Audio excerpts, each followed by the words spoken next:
Good evening. Today, our fellow citizens, our way of life, our very freedom came under attack in a series of deliberate and deadly terrorist acts.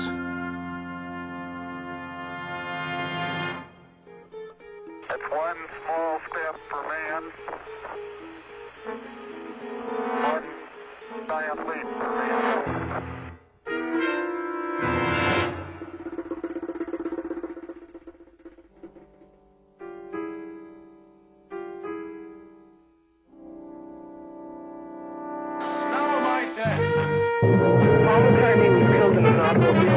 In early November 1966.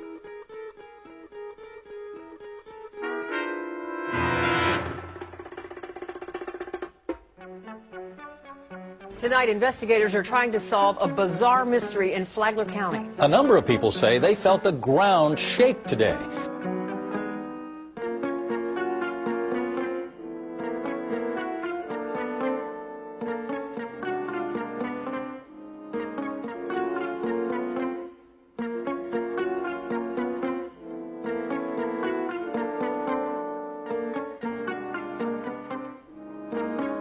Ask not what your country can do for you.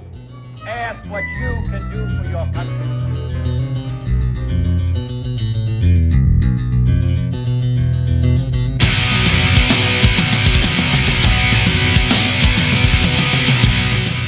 All right, welcome to the Midnight Hour. I am your host, Brandyn Chaos, and we have a lot going on today. It's a busy day once again. Got some awesome guests today. We've got Jay Smith, former lead singer of Sift. And if you don't know anything about Jay or about Sift, Sift actually in 1999 had the opportunity to play on MTV in front of Korn for MTV's Korn cover band contest. It was a bit of a promotional thing that MTV did to plug the Korn album Issues. So he got a chance to play in front of Korn for the Korn cover band contest on MTV, which is just fantastic. He left the band, and they went on to become Cyrus, and he took a little bit of time off, and then he started a band called Payle. So we're going to talk to Jay about his time with Sift and Payle, and hopefully he's got something coming up in the future for us. Really look forward to hearing from him. We've also got the Scenic Route out of Canton, Ohio coming in here. They're going to do an interview and an acoustic performance, so that'll be fun. And then closing out the show, we will have Chris Volz, lead singer of the band Flaw. Flaw had a pretty moderate rock hit back in 2001 called Payback, which you heard a snippet of at the beginning of the show. Well, they're back after a bit of a hiatus. So we're going to talk about the history of Flaw. We're going to talk about what we may see in the future from Flaw. They got a record coming out. I think sometime soon they're looking to put it out. So I really look forward to talking to Chris. All right, and now it's time to kick things off. Let's get Jay Smith on the phone. What's up? Better check your pulse, 'cause I'm sending the message, true or false. Got a lot of baggage been dragging me down. Gotta look down deep within the lost is found. Spilling out the rhymes with the rush hormones, just soothing the soul with some fine tune tones. We all for a purpose, just making it through. So come along with me and you'll feel it too. Grab a hold, take a breath out, just get up, feel, rip it through, just get up, plus. Whoa, same story.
All right, I've got Jay Smith on the phone. He is the former lead singer of Sift and Payle. How you doing today, Jay?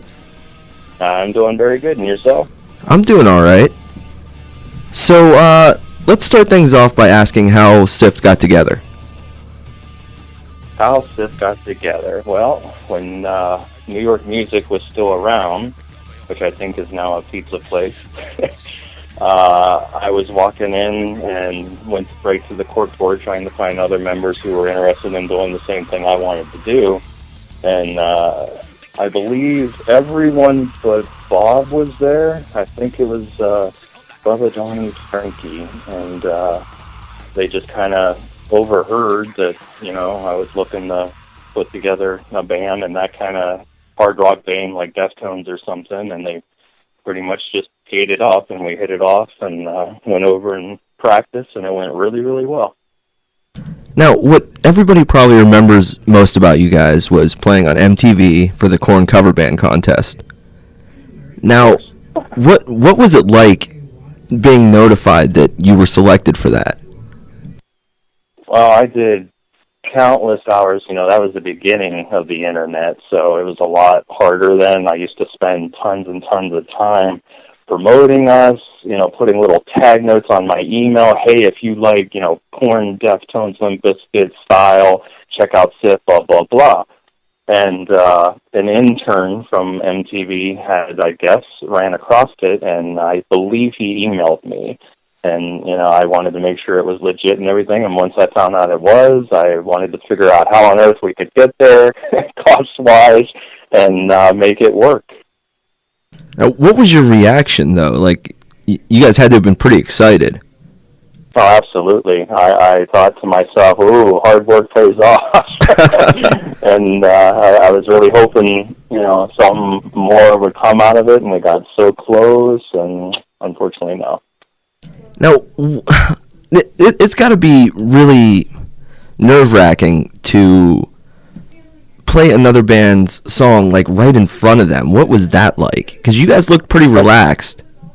Oh, I don't know about all that. I mean, I think actually you could tell that Bob was fairly petrified as much as I was. I mean, I was seriously about to vomit right beforehand. I was like, oh my God, I don't know if I can do this. It was like crazy to know that, we were going to see them and everything. How long did you guys work on that song, and were you guys completely satisfied with it before you guys went and played it for Korn? Well, the whole thing is I would say I got outvoted. I mean, me as the singer, I wanted to show more of a vocal ability, and obviously with us being cut so short, all you really got to see was like the beginning music of Blind and a very little bit of vocal, but whatever. It still was absolutely an amazing experience. As far as how much did we work on it, I mean, not that much, because we had done it many, many times beforehand. It was definitely something that came across really well, to people. So I think we were quite polished anyway, and we just kind of went over it, once or twice again, and we just didn't know that we'd be cut so short. It was really kind of disappointing in that aspect. Yeah, I could imagine. So you guys had a good run. You were together, what, like 3.5 years, something like that? Yeah, I believe so, something of that nature. Yeah, and you guys played a lot of great shows. Now, tell me how the band kind of fell apart.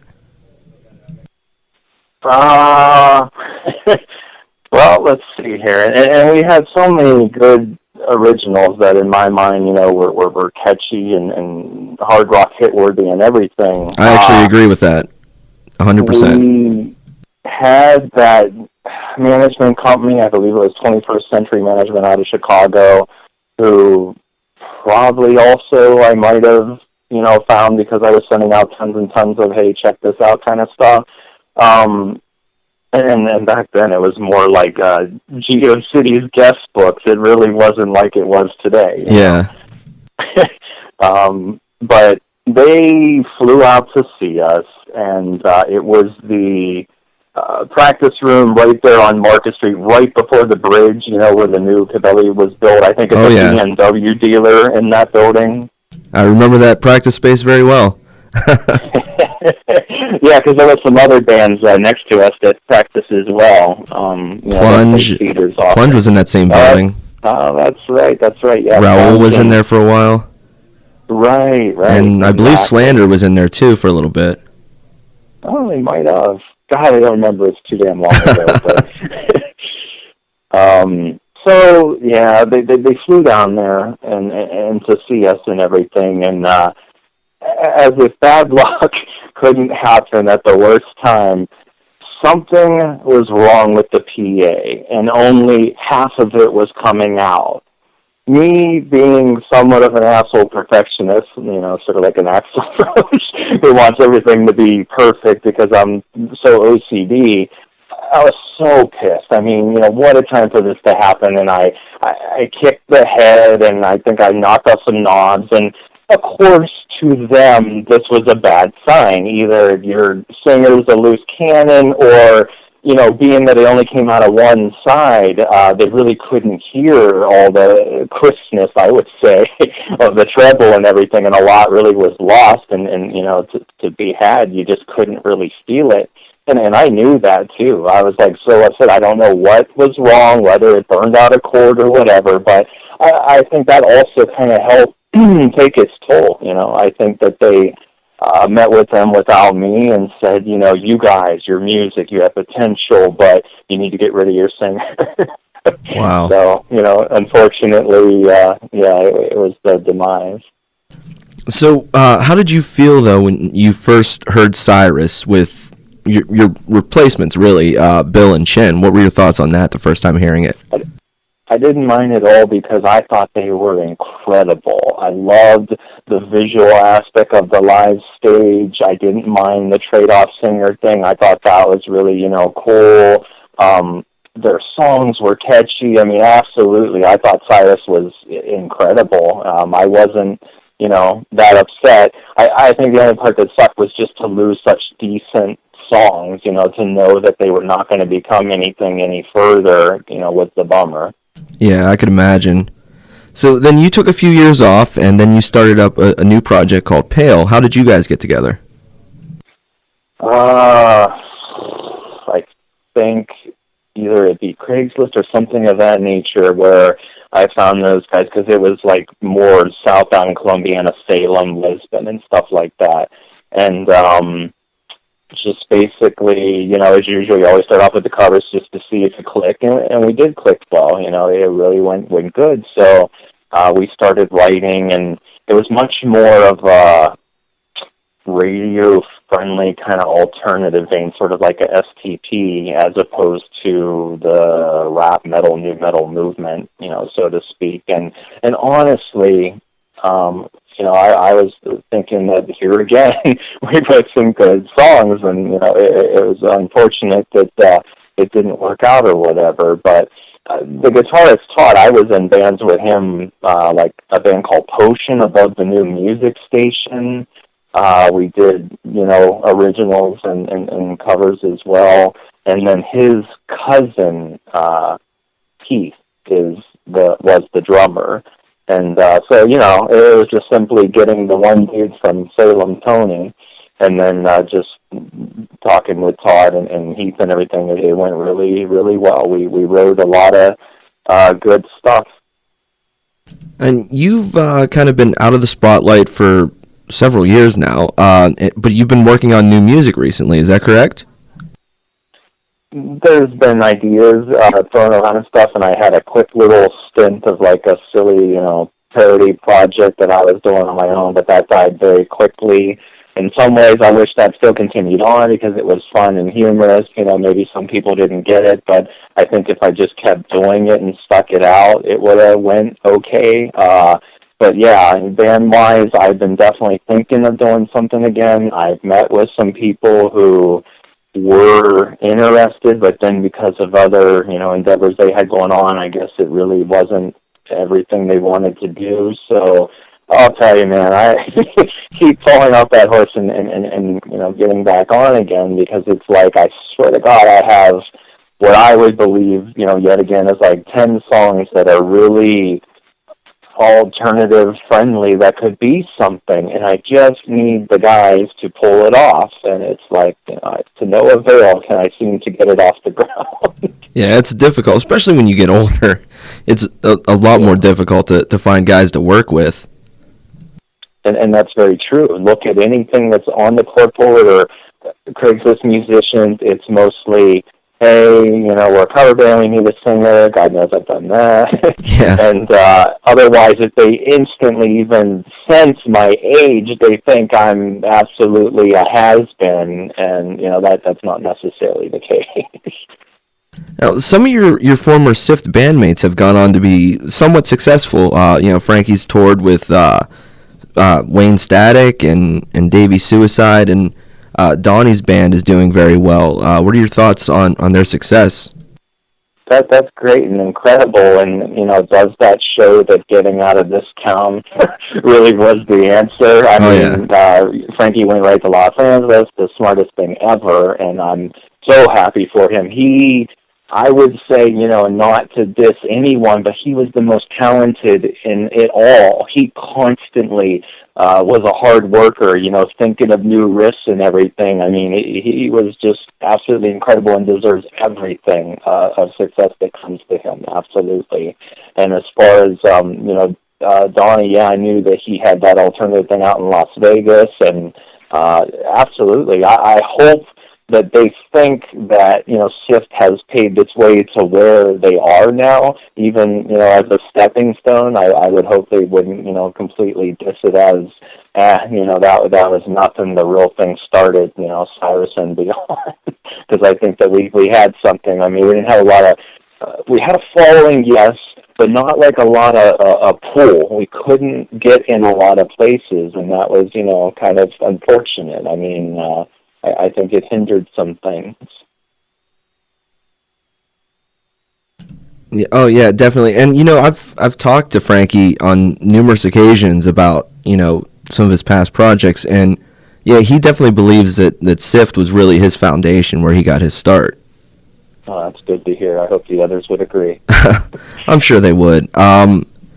Frankie, and like you said, he was incredibly talented and still really is. And I would probably say that, other than just being a guitar player, he's probably one of the most visual people that has been on the Youngstown music scene, really, ever. Yeah, absolutely. He has the whole package, He has the look, the sound, the personality, the mingling with people. I mean, I was a lot more subdued and shy, and a lot of people took that to be, well, he's a stuck-up, egotistical asshole. And that was not the case. It's just I kind of kept to myself. It was sort of like a Jekyll and Hyde thing. The guy, Schmo, that was on stage doing his thing was certainly not the guy as soon as it was over and, kind of disappeared. Yeah, and a lot of people did think that you guys, all five of you were assholes. I heard that from a lot of people back then, but, the more I got to know you guys, the more I knew that, like, you were pretty shy. Bobby was extremely shy. Right. So it's a misconception that people have. They think that if you go up on stage, you're going to be a bubbly, outgoing person all the time, and that's not really the case. Right. And I mean, we always, did everything ourselves. We made tons of copies of the, demo and sent it all over the place, like even, New Zealand and stuff, and we did it all on our own, and all those shows that were, like, successful for us were all ages shows at Knights of Columbus Hall that we rented out, that we took care of, had our own little security and people at the door and everything, and that was super successful. That was better than bars. I mean, we made money, we had tons of people, we had lots of fun. It's just when they destroyed the place and cops came, it wasn't so fun anymore. Yeah, you guys really, set the tone for self-marketing and grassroots sort of promotions. And I'd say that pretty much every band, up until really the digital age kind of took off, every band, like from Slander to Plunge to even some of the bands I've been in, Reeveless, they all sort of took notes from you guys as far as promoting goes. Yeah, and that's the thing. When we would play, the word got around and we had good crowds, and obviously everyone wanted to jump on that. Maybe that's also why people thought we were so egotistical, because we were kind of like the head honchos. I mean, but the whole thing is we always listen to other bands' demos and everything. Oh my God, I remember Kitchen Night Conspiracy. They were like little teenagers. We open with you guys, and I listened to the demo, and I was like, yeah, that's quite a different vibe. As long as it was reasonably good, by all means, come along with us.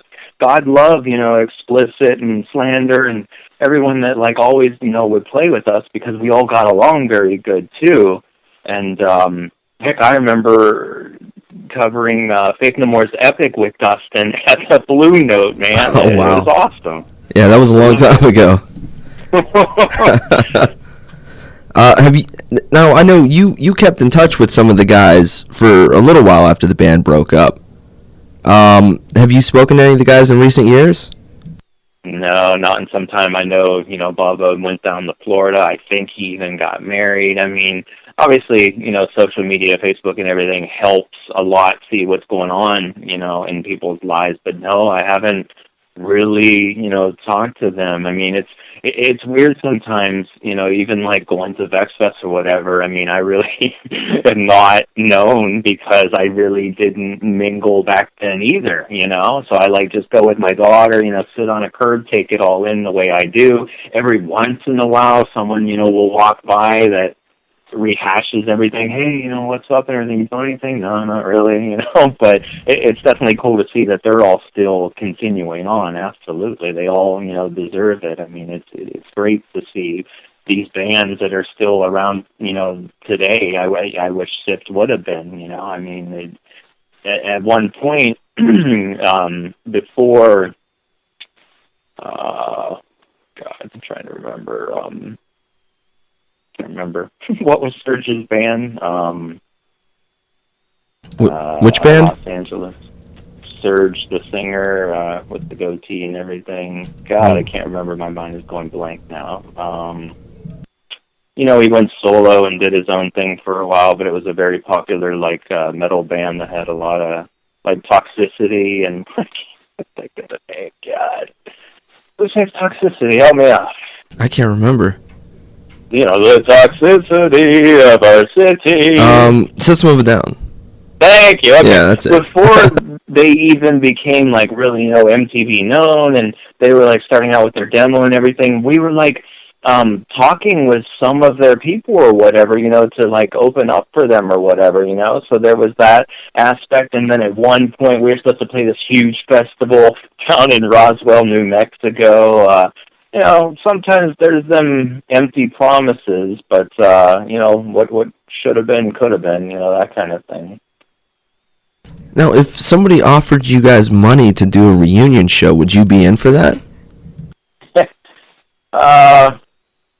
Possibly. I mean, good Lord, I'd have to remember a bajillion lyrics and everything, but, it would absolutely be awesome. Hell, even if it was a 3-songer, before someone else's headlining show or something, it would definitely be cool to see those guys brush up and do it, absolutely, because, I mean, even today, So What You Want, Bitch would be very catchy, very bobbing up and down type of style, so, heck yeah, I mean, I wouldn't say no to it.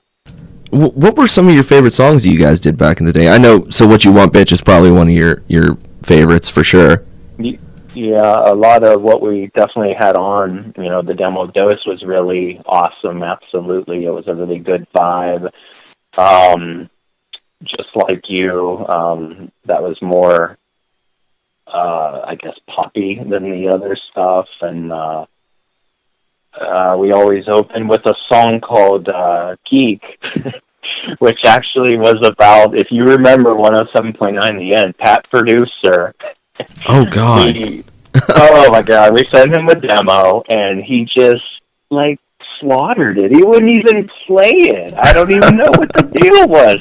So I was like, I just remember his annoying voice on the end, what's up, guys? I'm playing the next song. And I was like, what a geek, and then it just, boom, it came to me. And I was like, wow, this is, I like this. I'm going to write this. And I think we always open, up with it because it would start out with Children of the Corn theme as like a little intro, with the strobe light and us in our little statue poses, and then boom, slam right into the geek, which was an awesome opener.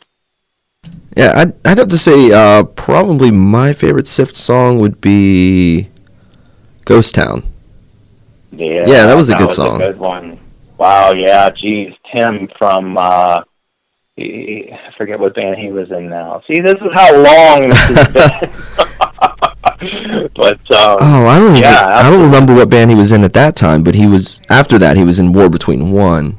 Oh, okay, War Between One. That's the only thing I really remember him from, and that just goes to show, how long ago it was, because he was a little puny blonde-haired kid, and now last time I had seen him, oh my God, biceps, tattoos, don't mess with him. He's a bodybuilder now, yeah. Oh, well, there you go. Exactly. Quite the opposite of what he used to be. But, heck yeah, Ghost Town was absolutely awesome. So, okay, if you did happen to start up a new project, what kind of sound would we expect from you? I want to do something, at least for what I have written here, alternative a la, Pumpkins, Our Lady Peace, something of that nature. I think that, honestly, original-wise, that's the best voice for me that cuts through, it comes out with ease, and I just really hope to find, the guys to make these songs happen. Even you had mentioned, I'll be your bass player. Well, hell yeah, I ain't got no problem with that. It's just the guitarist is the biggest son of a bitch, because it's like that's the one that you have to constantly work with and feel comfortable with and have a click. Otherwise, it's nothing, so... And, I was talking to some people and everything, but then because other things were coming up for them, I think they more steered towards that, and or maybe they weren't feeling what I was wanting to do. Everyone thinks, I want to scream forever, but I really don't anymore. And I think you hear that a lot. Yeah. Hell, even from Manson, you just, or obviously Aaron Lewis, who went country, for Pete's sakes, there's really nothing to yell about as much anymore as the angst that we felt back then, so definitely I think alternative is what I would want to do. Yeah, music has changed a lot since then, and even the bands that were popular then, they've mellowed out quite a bit. Yeah, you can see their growth, so to speak. Yeah. Well, Jay, I'm going to have to wrap this up, buddy. It was good talking to you, man. We look forward to hearing new stuff from you, man. Definitely. I hope so. Spread the word. We'll find someone. Yeah. All right, man. I will talk to you later. All right, have a good one. All right, later. Bye.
there you have Jay Smith. Always good time talking to him.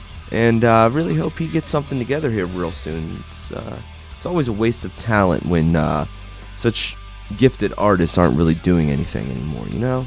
And speaking of gifted artists, next week we have an episode you will not want to miss. For all of you 90s kids out there, we've got Vinny Dombrowski from Sponge coming in. Well, actually not coming in, but he'll be on the phone. We're going to talk about Sponge, his earlier band Loud House, which would eventually become Sponge. And for some of you younger folks out there who don't know anything about Sponge, they had a string of hits in the 90s. Wax Ecstatic, Plowed, Molly. Of course, Molly was written about Molly Ringwald, 16 Candles Down the Drain. Great song. And, of course, Live Here Without You is another fantastic song, one of their later songs.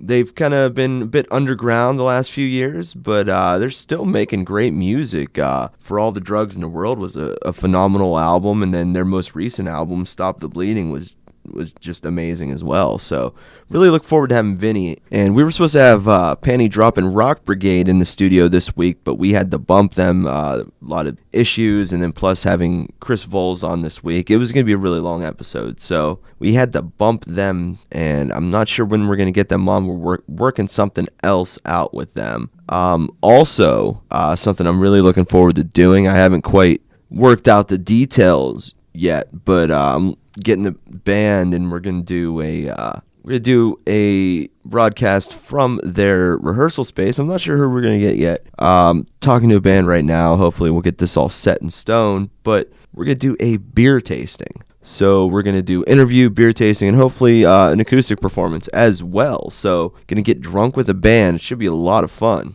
And as always, you could find us on social media. We are social media whores.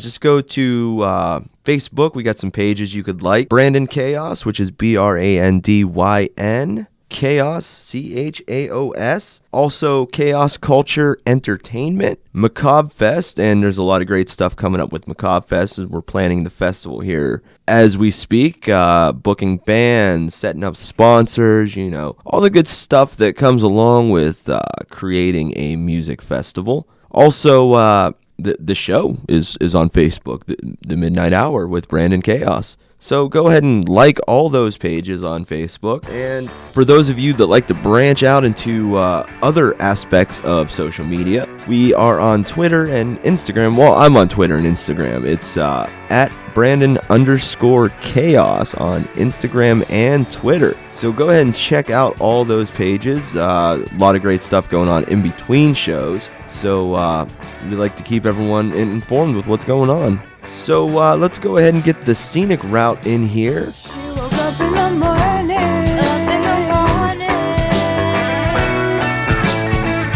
and he still wasn't home.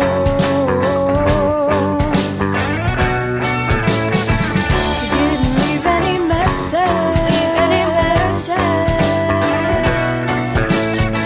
He didn't answer his phone.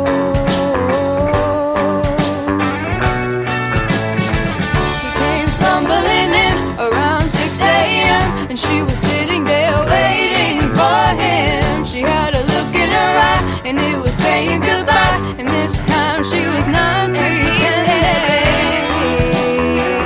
I know you're angry. Oh baby, let's talk this out. She said, you better kiss me. You better kiss me. You better kiss me, baby, one last time.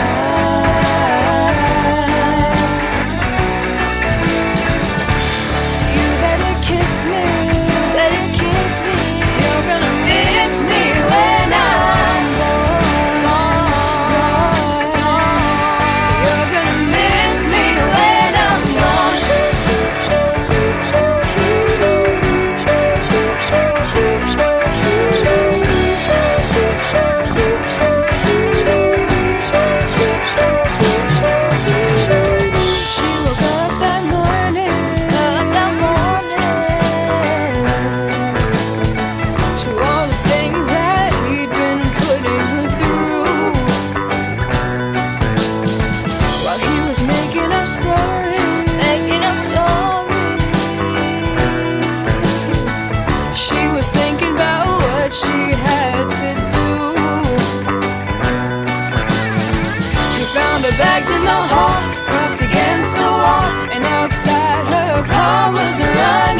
take all these careless mistakes. No, not for one more minute. Put down that suitcase. Oh baby, turn that car around. She said, you better kiss me. You better kiss me. You better kiss me, baby. One last night.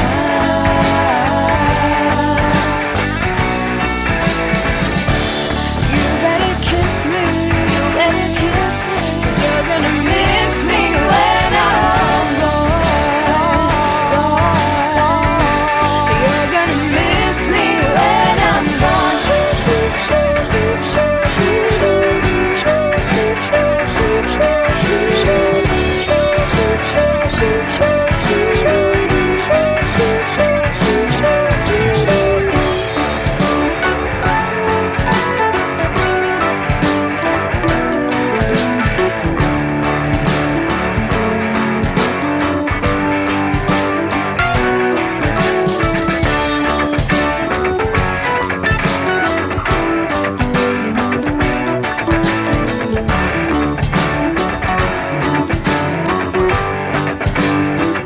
And he said, baby, I know you're angry.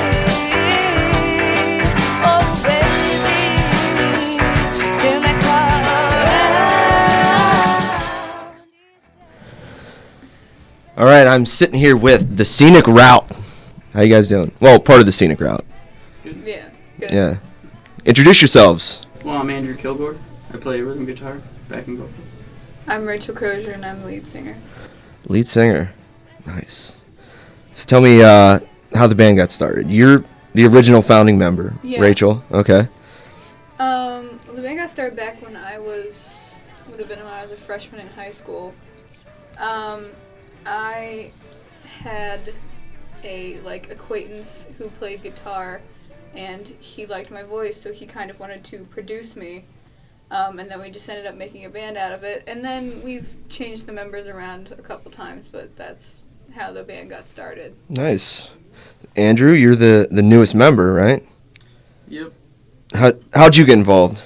Well, basically, I was playing by myself for a while. I'd played in bands before, but at the moment everybody else was pursuing other interests. And band manager called me up and said, hey, do you want to play in this awesome band? And I was like, sure. He just randomly called you. Like, had you ever met him before? Yeah, he had given me shows before when he was booking gigs and trying to fill them up. Okay. Cool. So how would you guys describe your sound? It's a little different. Yeah. Whenever anyone asks, I just say rock, because rock's a pretty broad. Yeah, it's a real broad statement. Yeah, but we play kind of rock pop music, but then we have really rich harmonies, and so I just say rock for the sake of grouping it all together. Yeah, well, I could sense a little bit of R&B in there too. Yeah, we used to say rock R&B fusion. Okay. What are some of your influences? Well, I mean, part of the R&B sound is I love rap and R&B. I really like all music, but that's one of my favorite genres. But I also like just like a lot of the female artists. I like Adele, I like Beyonce, and then I like indie bands a lot, like Walk the Moon and stuff like that. I definitely hear a lot of Adele influence in your voice, for sure. I hear that. I get that a lot. So how many other people are in this band? It's 5 right now. 5? Okay. So tell me a little bit about the other people in the band. Well, there's me, there's Andrew, there is Van Lovelace, who is our bassist and backup vocals. Then we have Jenny Ryan, who is backup vocals, and Linda So, who's lead guitar. Okay. You guys have done quite a few shows since you've been together. Some big shows too, right? Mm-hmm. Have you guys shared the stage with any big artists yet?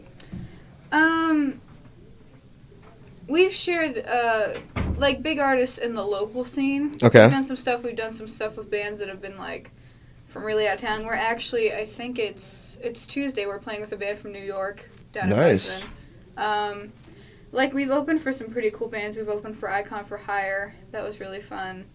And it's just nothing someone that's on the radio or anything Yeah. like that. But we've gotten to play for some really cool bands and gotten to open for some really cool That's bands. pretty awesome.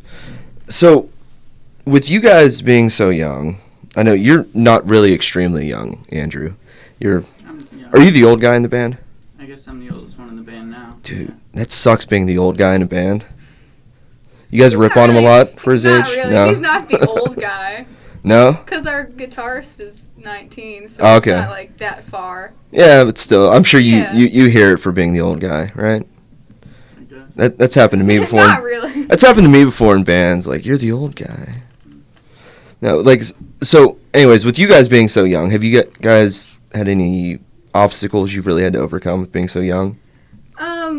Well, we get a lot of ageism, just like, because there's the whole stigma with, being in a high school band. And just because, well, I'm not in high school anymore, I'm graduated, but just because I was a high schooler in a band didn't mean it was a high school band. Yeah. Didn't mean we were just a bunch of kids playing in our basement and stuff all the time. But I feel like just because that's such a big, thing that it kind of got reflected on us. So a lot of times we would want to play these bars and things, or these coffee houses we play a lot. And it'd take us a while to kind of get in there just because they would be like, oh, you guys are really young, and, like, I don't know what kind of music you're going to play, and I don't know if you're going to be professional. And Yeah. it's like, well, let us audition. And then usually after they saw us, they were like, oh, yeah, you guys are great. And then, Yeah, I know, like, because I've played in bands for 20 years now. So I started when I was in middle school, and it was tough even to get shows with bands that were, like, high school age. Yeah. Because they'd look at us like, oh, you guys are so young, you're probably terrible. Yeah. And so you guys probably get a lot of that, like, oh, these kids don't know what they're doing. Yeah, I also get that, I think, because I'm a girl. I'm not saying necessarily, but, like, I always show up to gigs and, like, I'm wearing skirts and, like, I have my makeup on, Yeah. my hair curled and stuff, and then we would go into these clubs sometimes where it's a bunch of guys with gauges and piercings, and Yeah. I would, like, look all cute, and then I'm just like, hey, I'm in a band, what's Yeah. up? Well, there's for the longest time there really wasn't a whole lot of female-fronted bands in the there really area. wasn't. But lately there's been a few, and I know you guys played NeoFest last year. Yeah, So we did.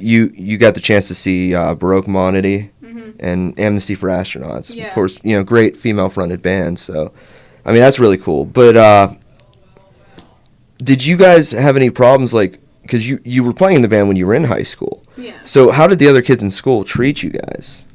Was it like you guys were like the outcasts or anything like that? Not necessarily. I'm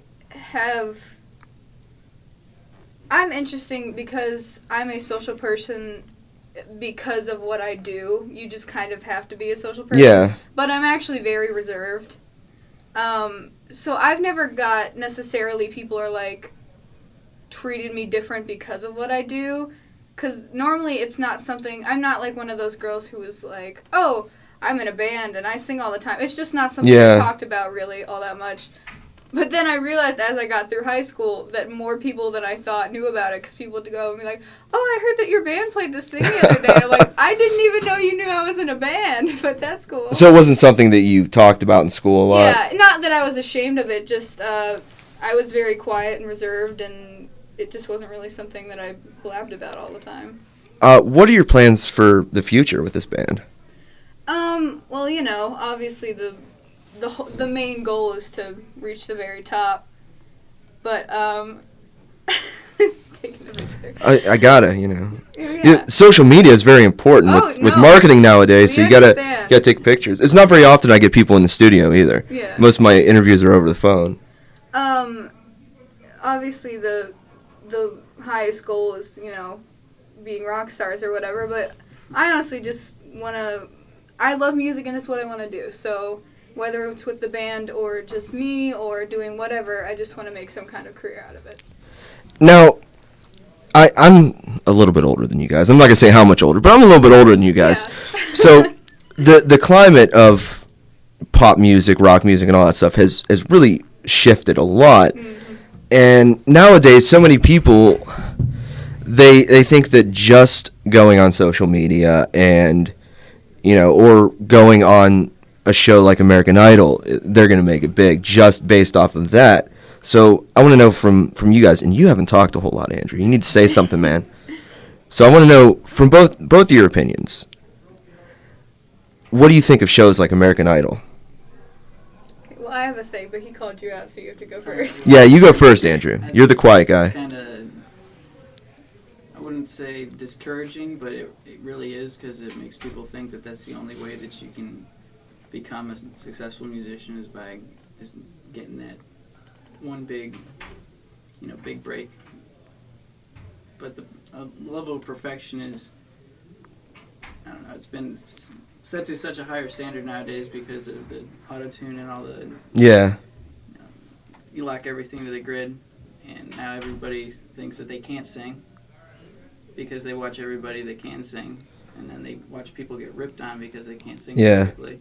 So, I don't know. I think anybody can sing if they put enough effort and practice and the time that it takes. So, basically, your opinion on that is it's kind of like a double-edged sword. Mm-hmm. Okay. Well, I actually tried out pretty recently. I won't say which one, but one of the singing competitions, just because I wanted to get the experience and try out, because, why not? Yeah. And we actually had a friend who got through the auditions. It got pretty far on it. And then there was a whole big thing where, they said to him that he had to sign over all of his original music and sign over all of the rights to all of his stuff, even if he didn't win the show, just to be on the show. And, they said he had to keep this certain image throughout the thing and just all this stuff. And it made me mad, and I was kind of glad that nothing happened with it because, if I'm going to be an artist and that's my thing, I don't want someone being like, oh, well, this is what kind of artist you're going to be. Yeah. And that's the thing that kind of sucks about the record industry really as a whole is you don't own the rights to your music once it's released. They own it, So that's kind of, that's kind of the way it is. Mm-hmm. But how do you guys feel about, promotional technique? What is your real technique for promoting yourselves? Well, with the whole thing with social media, I feel like people rely on it a little too much. Yeah. And I guess I mean more kind of the quote-unquote lazy musicians, like the people that don't go out and gig, but just post videos of them like, oh, hey, I listen to my cover of this. Yeah. That's not going to do anything, I agree. So we use, our Facebook and our Instagram and things like that as a tool to help boost us, but not necessarily as the only thing we use. When I was coming up and playing music in the 90s, we would walk around the malls and pass out flyers until we got kicked out. Yeah. Or we would put flyers up on telephone poles downtown. That's something I love about the whole thing with coffee shops now is you can just put whatever on those bulletin boards in coffee shops. That's where coffee shops are cool because they'll let you post flyers if you're doing shows at other places. I always like that. Yeah, that's usually, we have maybe, it's 10 to 15 places. We have this little route around my house of music stores and coffee shops that have community boards. That's awesome. And I think of CC's Pizza as well. But we just go whenever we have a show coming up. I make the flyers for the band, and then we go and set them up places. That's awesome. You guys are from Canton. Mm-hmm. Is it a tough music scene down there? I don't really hear a whole lot out of Canton. Or is it sort of lumped in with the Akron scene? It's interesting. There's definitely a lot. The music scene's pretty surprisingly big in Ohio, from what I've seen. And there's a pretty good... Downtown Canton is actually pretty good with the music scene. Yeah. Just because it's very art-oriented. And they do First Night, which is awesome. First Fridays, which is really cool. And then if you are a singer-songwriter, we do acoustic sets, then if you can get to the coffee houses, that's where the money is. You get down there, play 3 hours, make a couple $100 or something. Yeah. But the big rock venues and shows, that's more in the Canton, or not Canton, Cleveland, Akron. Yeah. What have been some of your favorite venues to play? I really we've played Lock 3 before, and Lock 4, which I both like both those places, which is up in Akron. there's the Oracle in Canton, which I really like. That's a sweet place. It's I've a only cool been there place. once, but I really like it. We don't play there a lot, but anytime we do, it's very fun. Gotta give a shout out to Sadie Renee's because we play there like every month. Lizard, the guy in charge, treats us really, really well. I haven't made it out there yet. I need to. Have you? It's kind of a metal club, but Lizard is very supporting of young artists. Okay. And just he knows if you work hard, then he'll give you a place to play. Yeah. And it's really nice, and we've met some really cool people there. We had a show with Zero Set Memory. Okay. I know you know them.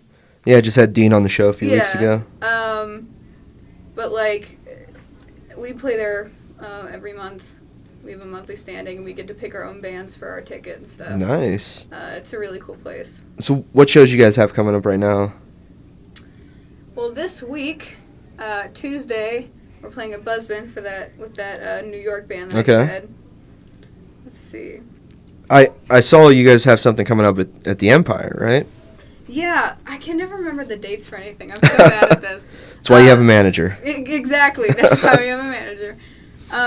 We're playing at the Empire pretty soon. I actually know the owner of the Empire. He's a really good guy, yeah. Yeah, it was a little nerve-wracking the first time we played at the Empire, because usually my mom and my dad are management team. Yeah. I like to say to the cool kids. No, it's the management team. It's not my mom and my dad.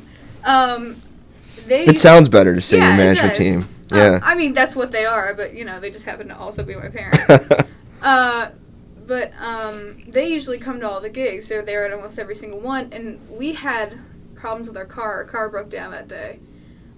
So I had to ride up with Van, our bassist, and I had to be the management team. And it was so funny. After it, we got paid for that. So, like, we went and I had to meet the owner, and we were talking to the owner. Then after, a different guy came up, and we were talking about what we get paid, and he paid us, and then was like, hey, we really like you guys. We want you to come down again. And he gave us, like, a card, and I said, well, I'll get you on our Facebook, and I'll have our management team contact you and stuff. And we went back to get our coats in, like, the little green room or whatever, and I turned to the rest of the band, and I said, hey, was that professional? Did I seem professional? Did I seem like I knew what I was doing? They're like, yeah, you were good. I was like, all right. So what is it like having your mom and your dad as your management team?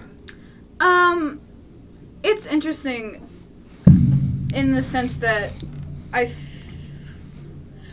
feel like a lot of people, like, teenager, wouldn't want that. Because, part of the whole thing with being in a band is, oh, I'm in a band, and, I don't want my parents around because I'm in a band or whatever,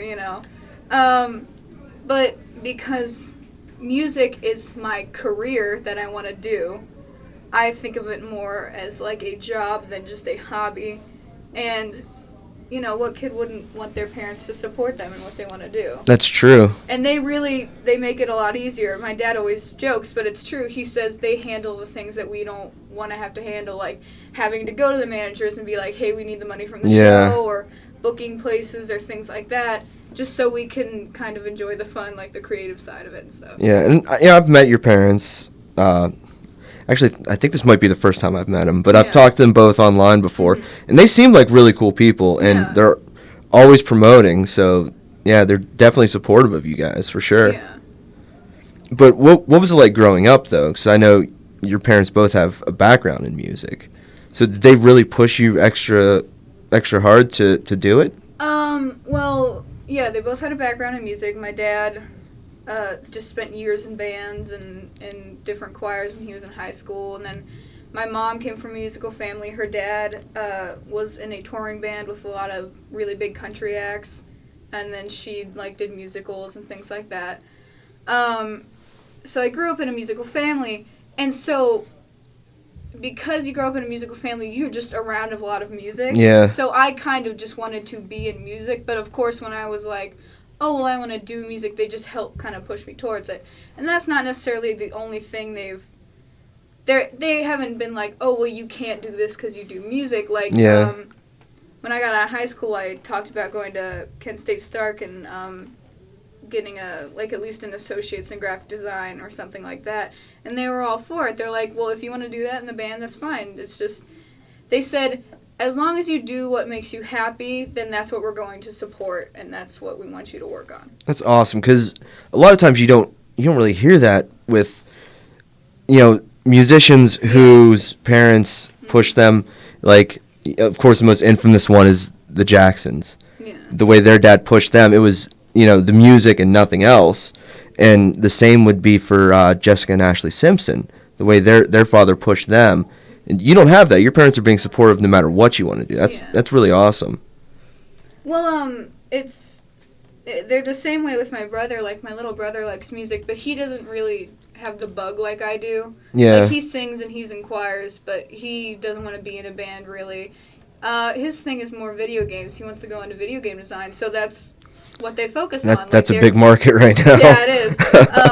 He's a brainiac, too. I'm so proud of him, honestly. He's 13, and he's way smarter than I've ever been. Wow. But, like, they get him books on, doing that. And they've taken him to kids. There's this thing called Kids College where you can take classes on that and stuff like that. And that's what he does, so that's what they support. That's awesome. Now, how'd you get started in playing music? I don't know, ever since I was little, we always had a piano in the house, so that was always at my disposal. I could play around with all the white keys and key of C, Just the white keys? Oh, the white keys were confusing, so yeah. Yeah. I understand. Pretty much just the white keys for a number of years, and then was involved in choirs at the church and stuff like that. And, eventually, I want to say the end of 4th grade, they went around and asked you what instrument you wanted to learn if you wanted to be in band next year. And they gave me the option of trumpet or percussion, and I was supposed to get braces, and they said it would mess up my embouchure. So I never learned how to play a wind instrument, which I always wish I would have. So, are you a multi-instrumentalist? Yeah, a little bit. I played drums, guitar, and bass, a little bit of piano. I wouldn't say I'm a sophisticated piano player, but I can... What's your favorite instrument to play? Probably guitar. Guitar? Makes sense. You're a guitar player in a band. Mm-hmm. All right. So you guys are going to play something right now, right? Yeah. Let's do it. What are we going to play? We're going to play one of our originals called You Better Kiss Me. Awesome.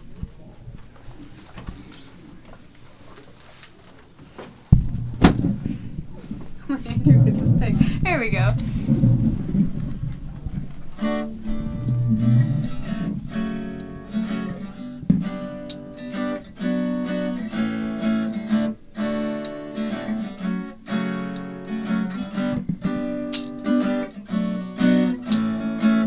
She woke up in the morning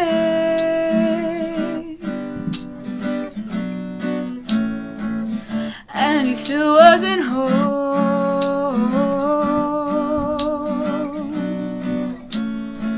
He didn't leave any message.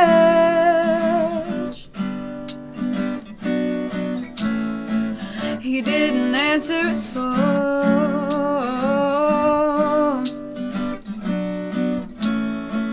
He came stumbling in around 6 a.m. and she was sitting there waiting for him. She had a look in her eye and it was saying goodbye. And this time she was not pretending, baby. I know you're angry.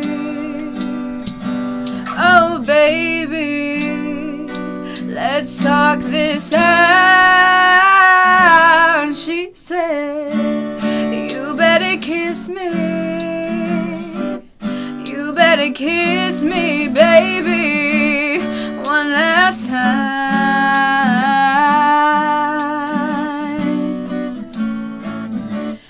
You better kiss me, 'cause you're gonna miss me when I'm gone, gone.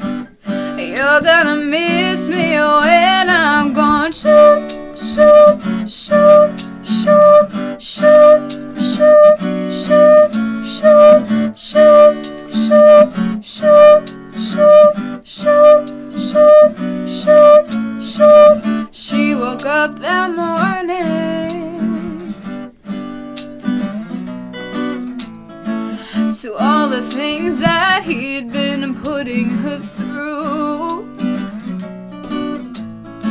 while he was making up stories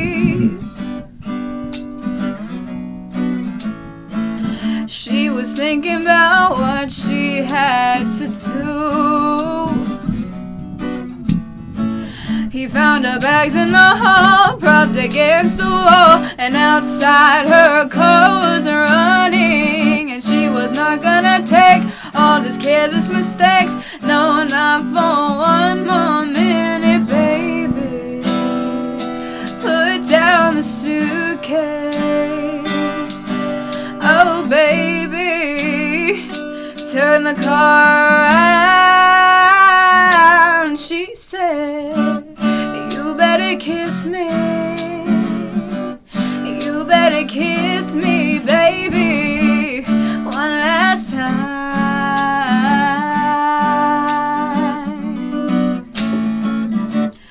You better kiss me, 'cause you're gonna miss me when I'm gone, gone. You're gonna miss me when I'm gone. Shoot, shoot, shoot, shoot, shoot, shoot, shoot, shoot, shoot, shoot, shoot, shoot, shoot, shoot, shoot, shoot.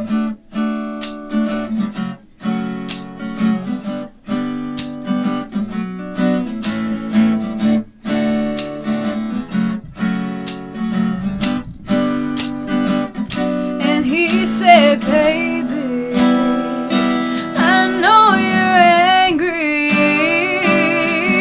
Oh, baby, turn the car around. She said, you better kiss me. You better kiss me, baby, one last time.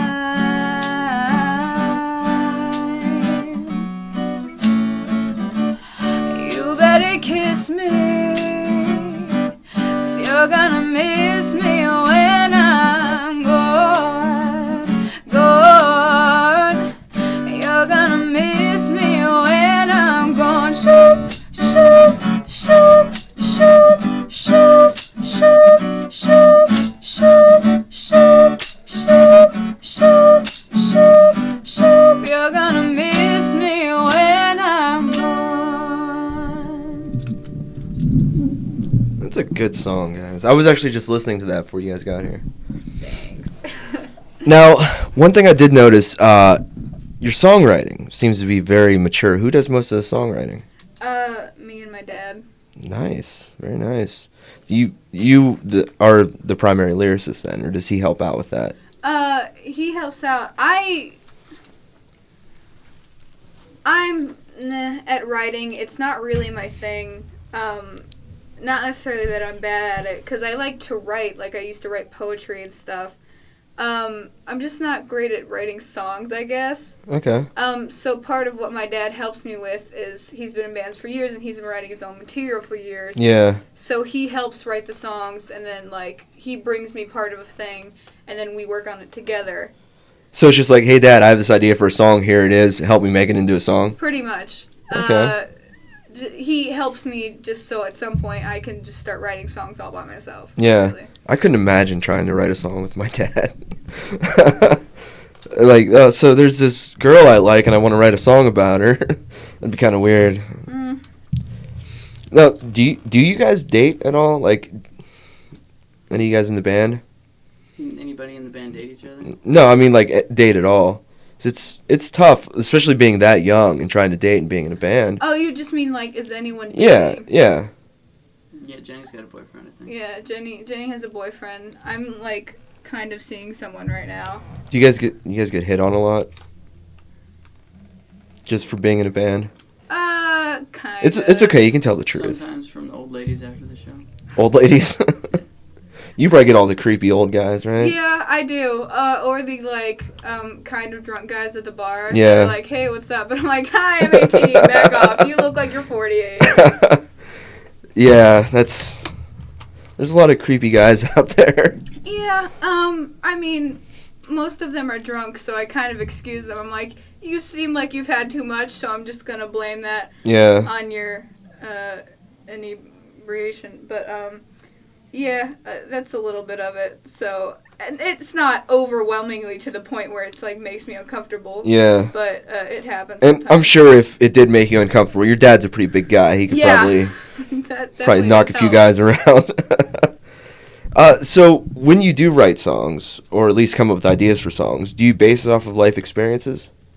Well, yeah, because that's part of the reason that we write the songs we do is that we kind of base them off of life experiences or just universal experiences because we want people to be able to connect to what we're writing. Yeah, that makes sense.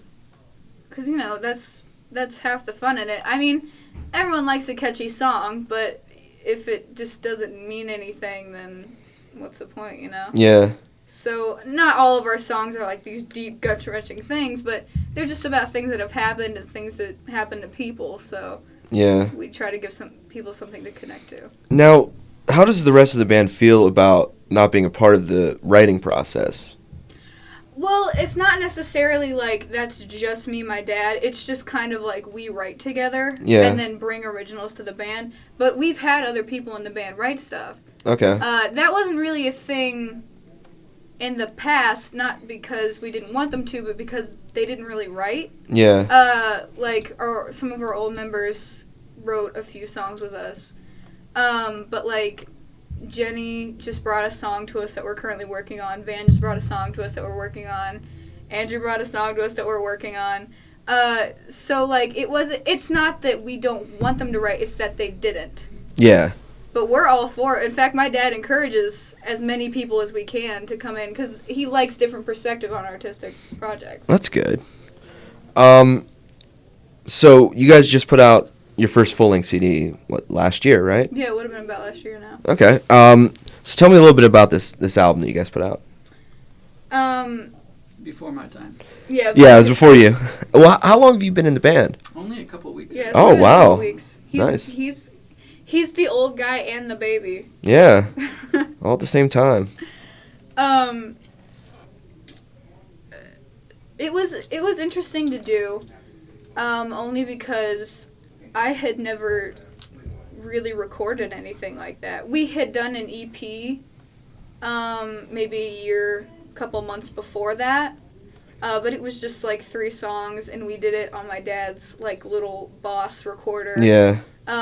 And we made our vocal booth, like, we just hung a bunch of blankets off the canopy of my bed to, like, hide the sound. Like, it was purely home recording.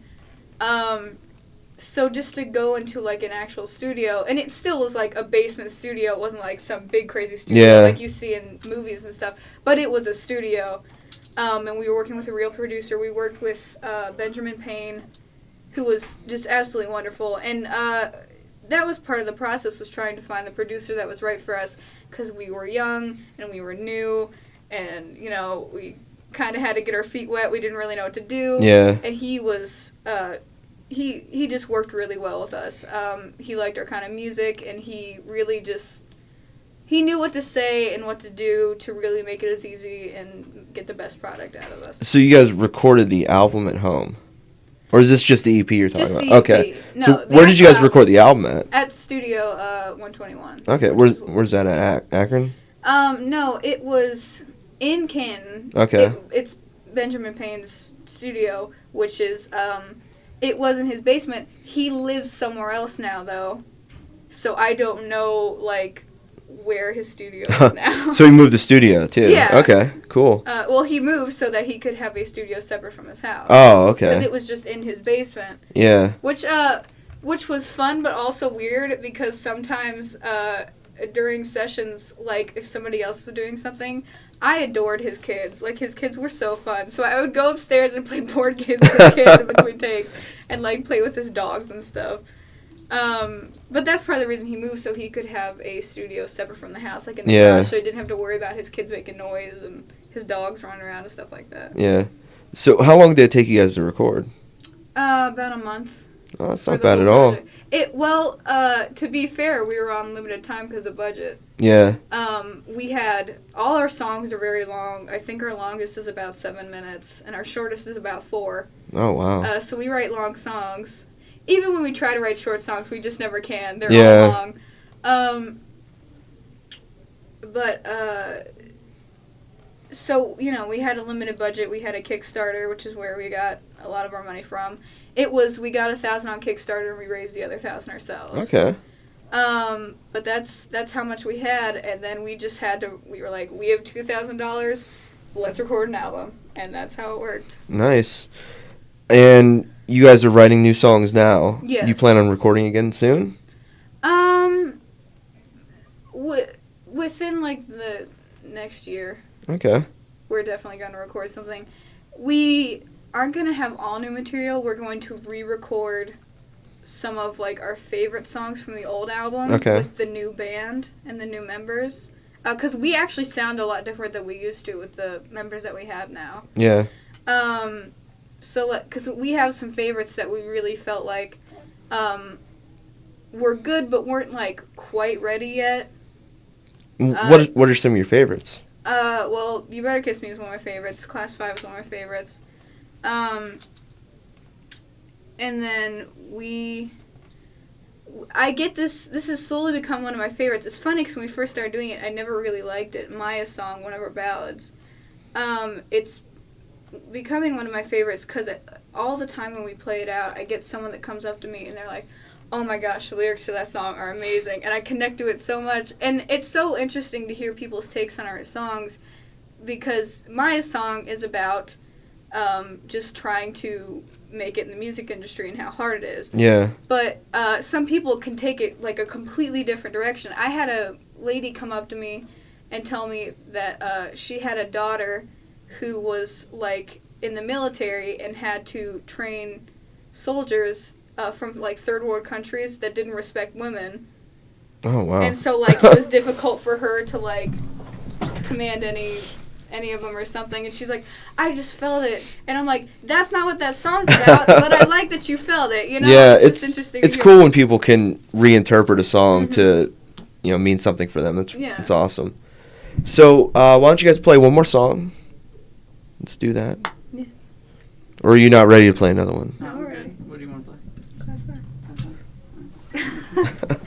You want to count it off? Yeah. 1, 2, 3, 4.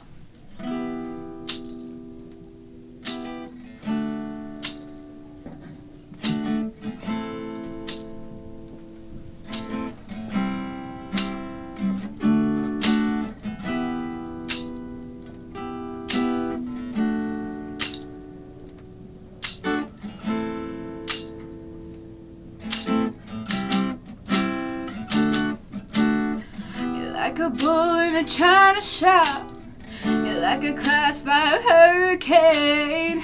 You're walking natural disaster. Got a feeling that you're never gonna change. Well, I'm done with the reconstruction, the charity and the camera crews. This feels like the same old story. This feels like the same old news. Same old news.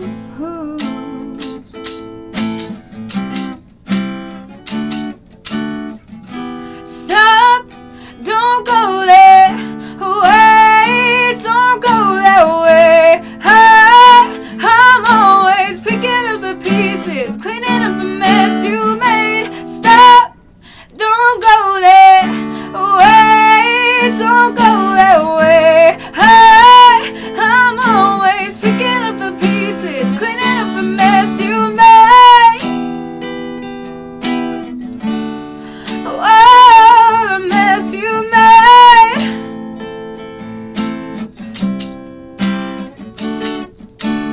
Well, you never see the devastation, the broken things that you leave behind. I've seen the looks on your victims' faces, eyes glaze over like they wanna die.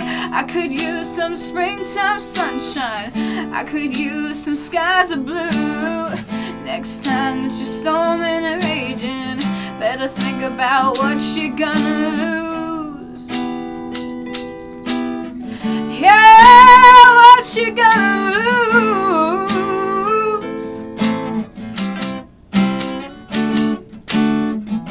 Stop, don't go there. Wait, don't go that way.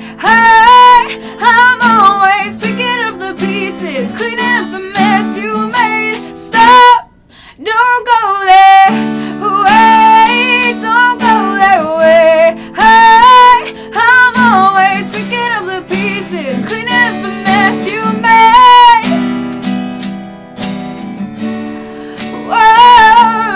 mess you made.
Yeah, love it.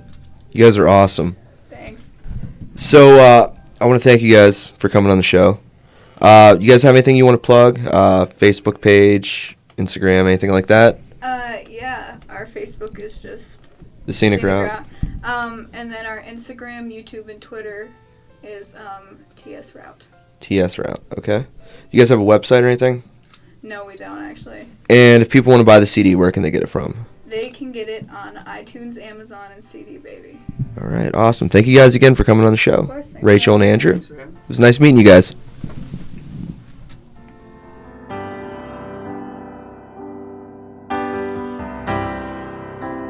How did I end up here? How did things get this way? Night after night, I'm singing my song on the same old stage. There's nobody here but me and Tony who works the bar. God bless poor old Tony. The man thinks I'm a rock star, but I've always known. I've always known.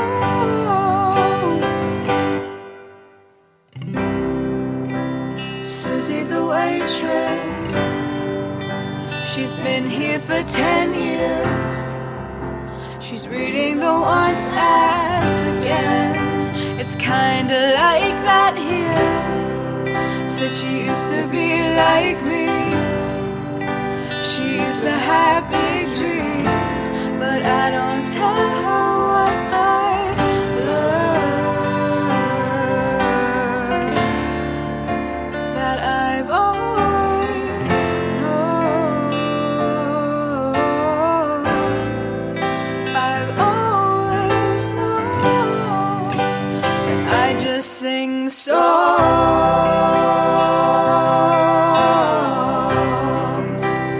I just play my music. I'm not here to change the world. I'm just here for your amusement. You don't listen to my message. You just wanna sing along.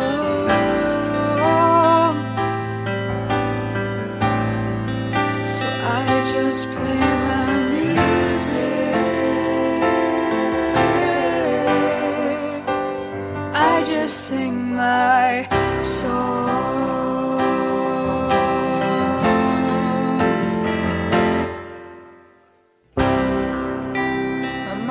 always told me that I'd be a star someday. But I got no change in my pocket, and I've got no place to stay. But the music keeps calling, and my heart has to listen. Don't make me stubborn, but I'm not one to give up on a dream. In these empty places, in front of worn out faces, no, I'm never gonna stop, 'cause I just sing the songs.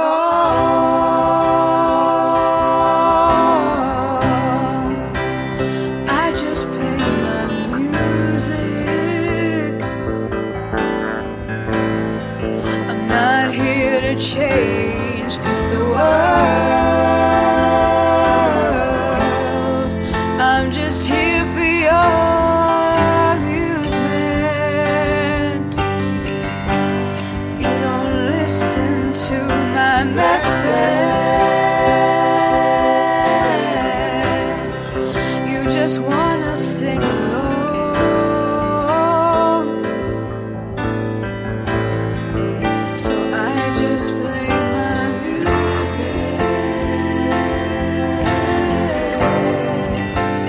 I just sing my songs. Oh,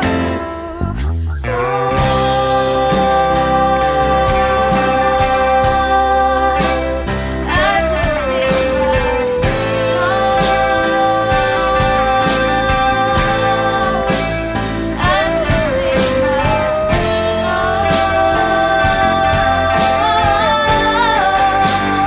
I just sing my songs. I just sing my songs, songs, songs. You don't listen to my message.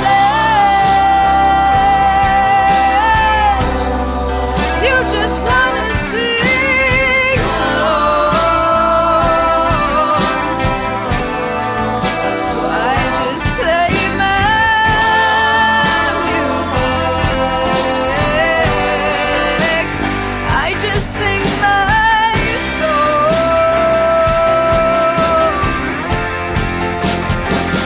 But you don't listen, listen, listen. No, no. Listen, listen, listen. No, no, no. Well, you don't listen anymore. I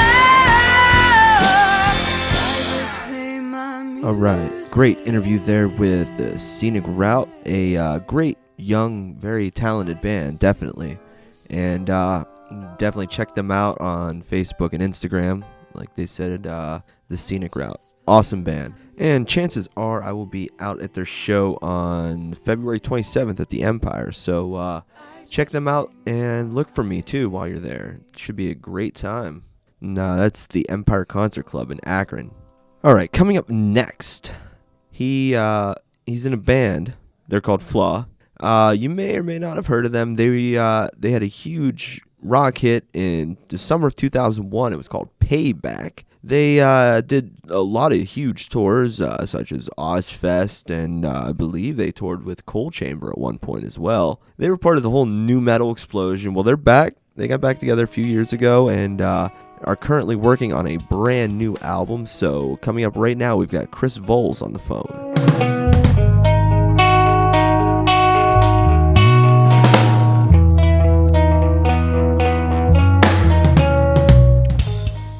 All right, I've got Chris Volz from Flaw on the phone. How you doing today, Chris? I'm doing great, man. Doing great. How about you? Oh, I'm not doing too bad. How's the band going? Everything is actually going really well, man. We're in a really good place right now. We just got back from Nashville, working with producer Skid Mills, who is he's a Grammy Award-winning producer. He's been nominated for a whole bunch, and he's actually won, I think, 4 or 5. He's done like Saving Abel. He just finished a new Shinedown. He's done Saliva. He's done all the Skillet stuff. We are in the process of working on the new record. We're kind of going back and forth, between home and Nashville, which is where the studio is. And we're playing some shows here and there, but we're really just right now focusing all of our attention on finishing this new record, and it's going to be due out this summer. Nice. So how long have you guys been working on this album? Well, let's see. We took a hiatus for a little while. We decided to get back together probably about a year ago. And we started off, just playing a lot of shows. We signed with the booking agency TKO, and they set up a bunch of U.S. stuff for us. Went out to Arkansas, down Texas, as far north as Wisconsin. We haven't gone back out, to the far west yet, but we definitely plan on doing that when this record's done.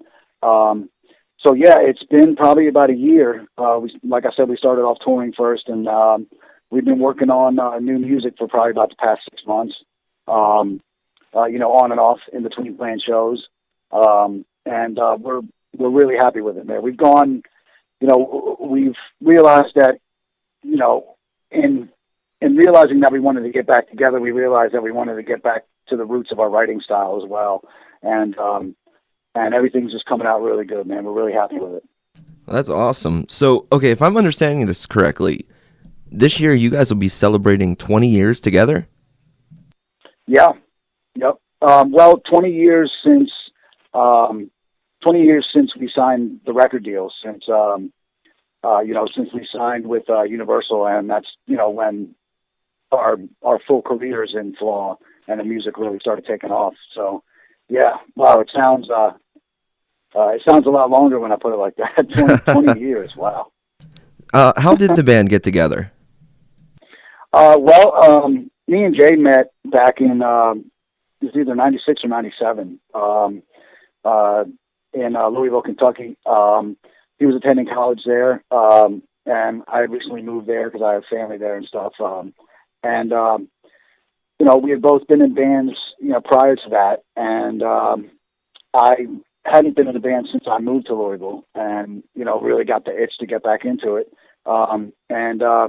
So I picked up one of the local, art and music type magazines that they have in the larger cities. This one's called the Leo, and I looked in the back, in the classifieds, help wanteds, and all that stuff, and they have a musician's corner section. And Jay had posted an ad, that he had a band that was looking for a singer. I called the number there. This was so long ago that it was actually a pager number, I believe.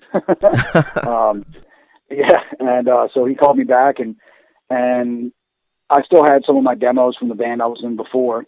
So I brought a demo over to his place. He checked it out. We started talking, and our sights and our direction, seemed like it matched, and we started working on, what would become Flaw pretty much the next day. Wow. So, how did you guys get signed to Universal? How did that happen? Basically, we had recorded some demos, while we were, playing around Louisville and stuff. And there was a local record store called Ear Ecstasy that had a section where they just showcased local artists. So we dropped a bunch of demos off there, and a management company from out in LA had been in town, and they came across our demo. They contacted us. We actually signed a deal with them. They brought us out to LA, and we showcased for all the record labels. And they ended up. The way it was explained to us is that there was a couple offers at that time, but they were holding out for more money for a bigger deal, and the offers ended up going away. So we were kind of tarnished, by that at the time. But, you know, instead of giving up, we just came back home. We parted ways with that management company. And we started, you know, getting back into the writing process again, just getting back out and playing shows. It was probably about 6 months after that we were contacted by a guy named Scott Fraser, who manages bands. You know, we kind of hit it off with him. We were a little skeptical at first just because of what we had been through with the previous management company. But, you know, he promised us that he could get us a deal as long as we kept doing what we were doing. And probably about 6 months after we met with Scott, he had been up to New York and out to LA and met with a bunch of major labels. And he set up another showcase for us at the famous CBGB's in New York. And there was 4 or 5, I think maybe even 6 record labels that came out, and several of them made offers, and we chose to go with Universal. So basically it was just, you know, a lot of hard work, a lot of patience, a lot of not giving up, you know, when things didn't go the way we thought they should.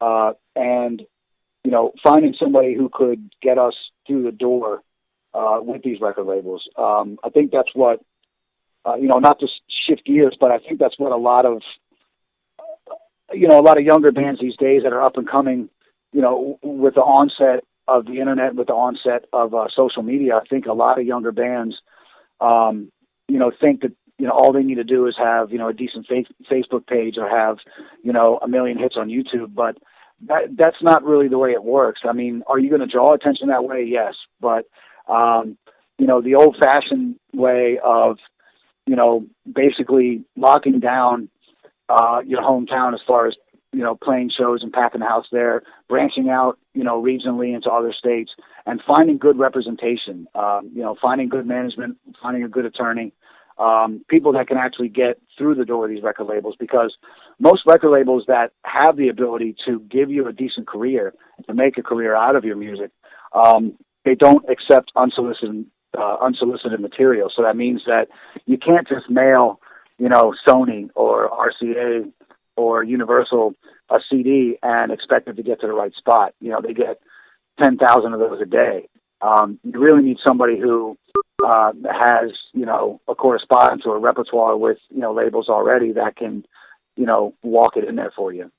Yeah, and I was actually going to bring that up about these young artists that, you know, they don't understand putting in the hard work, because they see, you know, guys like Justin Bieber who pretty much made it because he had a huge video on YouTube that went viral.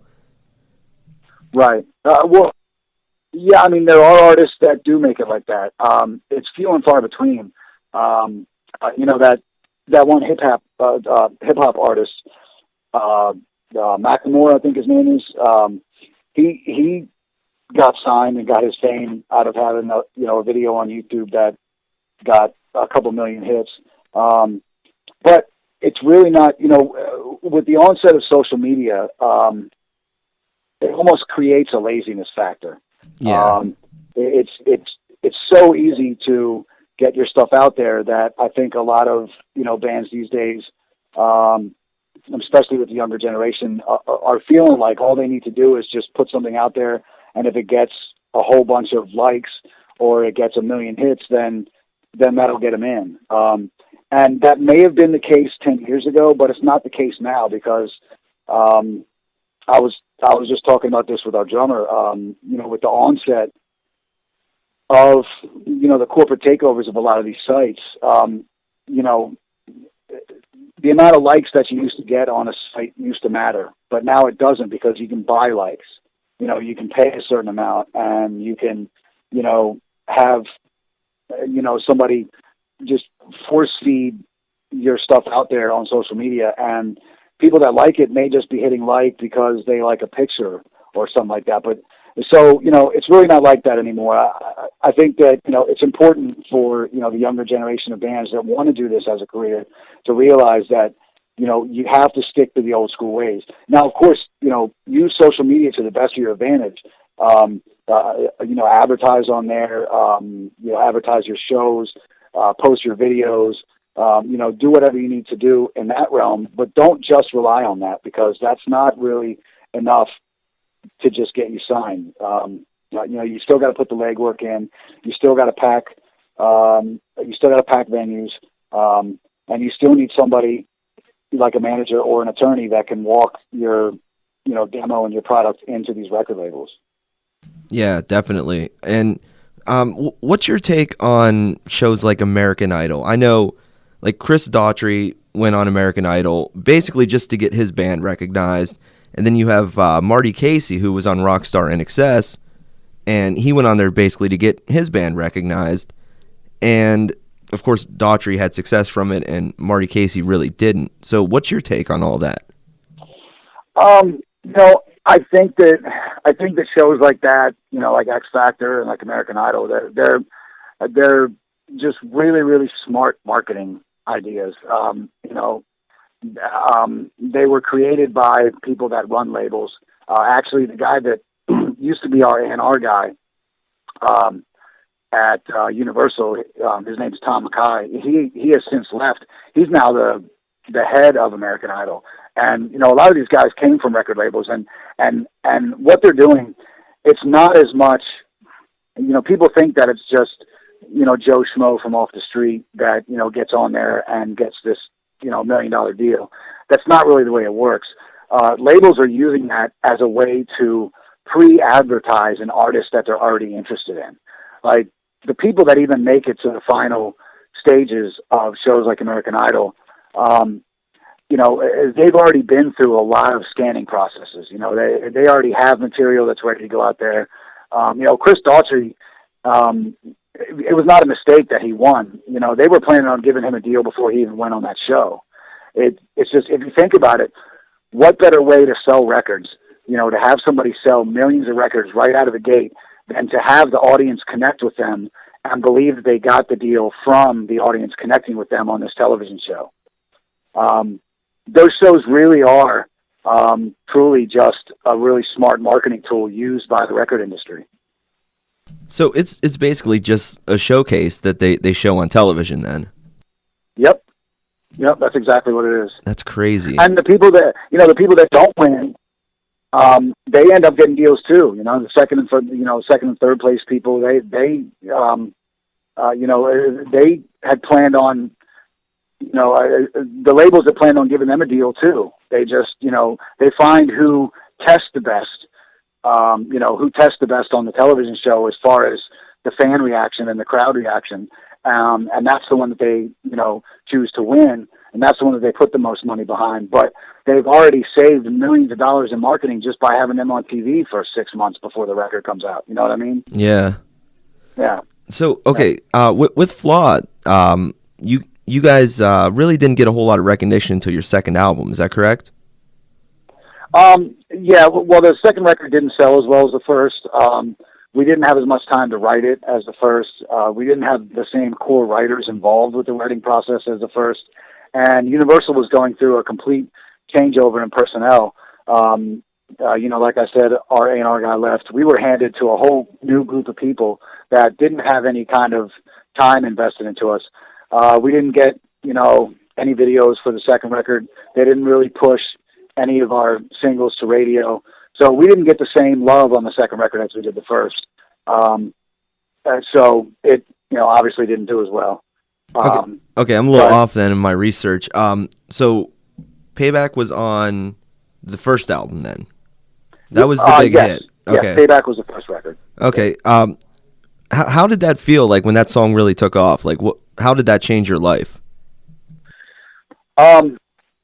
Everything happened pretty quickly around that time frame.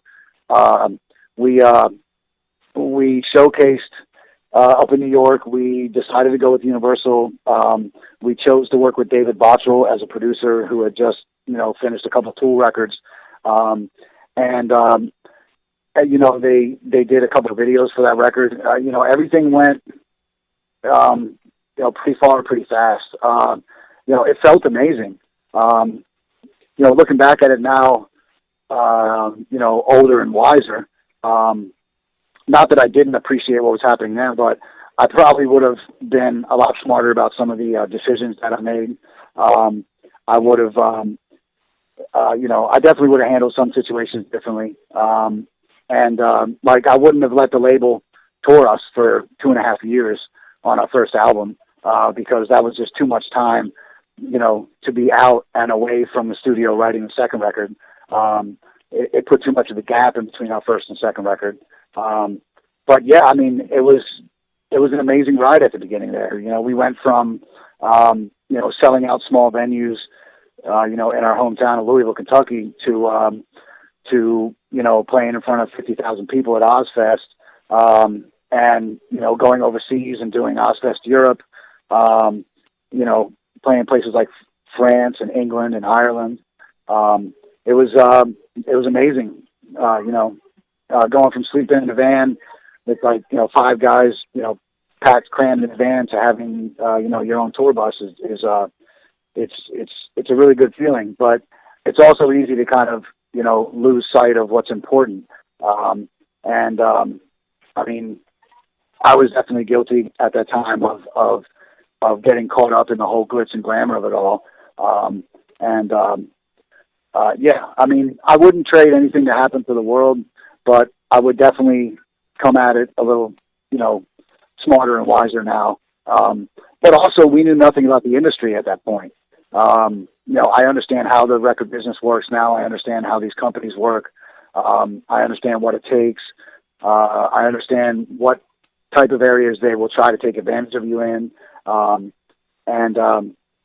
yeah, I think everybody can probably say that. Anybody that's had a career that's lasted this long, would probably say that they wish they knew then what they know now. But that's definitely true for us. You guys toured with some pretty well-known acts from that time period. Who all did you guys end up touring with after that first album? It's a pretty long list. We toured with Seven Dust a bunch of times. We love those guys. Let's see, Cold Chamber, Dope, Mudvayne, Drowning Pool, all the guys that we did the Ozfest shows with, System of a Down, Mushroom Head. Boy, I know I'm leaving out a whole bunch, man. If I had time to sit down and think about it, I could actually, come up with a lot more. But we did get to play with a lot of really, really good bands. A lot of bands that we, completely respected and, had an influence on us at a certain point of our lives. Yeah. Did you develop a camaraderie with a lot of those bands you toured with? Yeah, we did actually. It was not as competitive back then as it is now. It was more like, Ozfest, specifically was, we were hanging out afterwards, back in Bus Row every night, after the concerts, with the guys from Hatebreed, the guys from El Nino, all the guys from Down. We would break out the barbecues, and people would break out acoustics, and it was like one big family. The guys in Seven Dust, when we first came out, they took us under their wing. They were really nice to us. We developed a really, close friendship with those guys. Morgan, the drummer, even came out. We did the pre-production for our second record in Atlanta, and the Seven Dust guys were, home on break, and he came out and hung out with us in the studio. Let's see. I went to a strip club one night with Maynard from Tool, and that was a really interesting experience, to say the least. But honestly, we've always kind of been like, we've always felt like, on a tour, the musicians are out there all doing the same job, and even though you want to, in the back of your mind, you want to be the best band of the night. The overall goal is that, the people that have come to watch you play actually enjoy the entire show.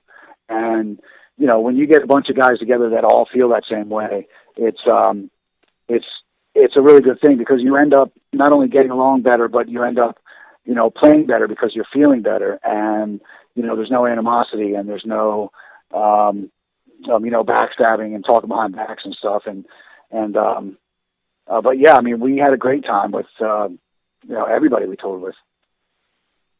Now, you guys were part of the whole nu metal movement from the late 90s, the early 2000s, and I look at that music as really more of a like a family than really any other style of music that's ever come about. Like, I could be walking around wearing a Mudvayne shirt and see a guy with a Korn shirt, and we know we're brothers. You know what I'm saying? Yeah, absolutely. I mean, I think at that time, that was a really good time for rock music. It was a really good time for metal. It was on the upswing, and there was also a new kind of breed of metal music that was coming to the forefront at that point. Like a harder groove-oriented, still with singing, some screaming, kind of like the heavier groove-oriented metal music with singing and screaming and harmonies. And, the lyrics meant something. There was substance and there was feeling. And I think the fans connected with that, but I think the bands also kind of connected with each other because of that. We came out right as the internet was blowing up. And so that threw the whole industry threw record labels into, a tailspin, because they were losing money on album sales because everybody was copying songs. This is, back before Metallica even sued Napster. It also made us kind of appreciate each other more, because we realized how fragile the industry that, we were in, that our careers were based on, how fragile it really was. And it made us appreciate each other more. So I definitely think, that whole nu metal genre, Deftones, Korn, Mudvayne, Seven Dust, us, Limp Bizkit, like that whole, group of bands back then, really kind of embraced each other, because we knew we had to, stick together in order to, continue to make this work. Because every other day, bands were getting dropped off their labels. And I mean, it was a scary time. I mean, the industry has recovered and has figured out how to use the internet to their advantage now. But at that time, it was kind of touch and go for a lot of bands.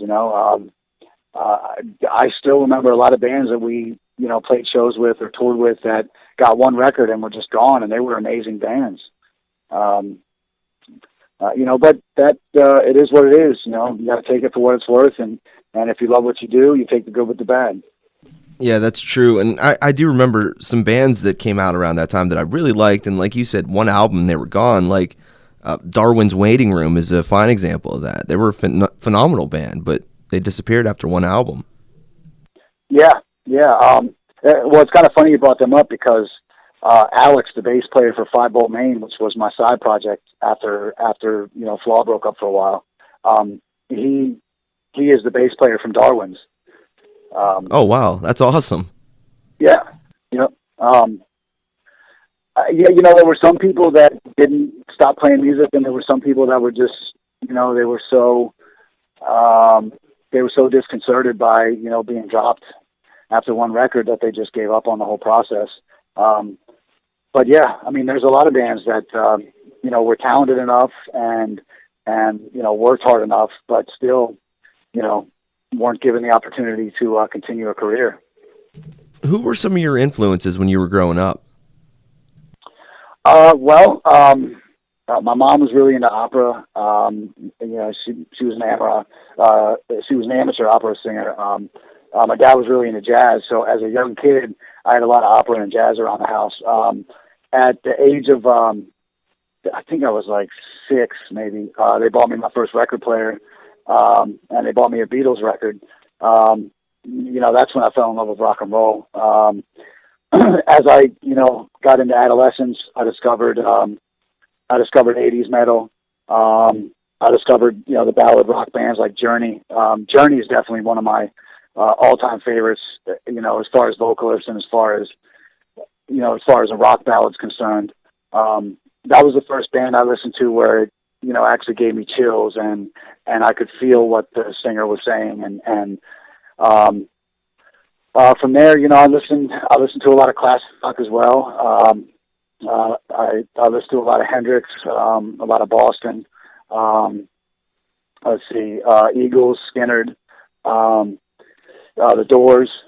And then, as rock started progressing, I can't forget about bands like, Iron Maiden and Rush, Pink Floyd, Rat, Motley Crue. But as it progressed, Alice in Chains hit me really heavy when their first record came out. Lane Staley is an amazing vocalist. So I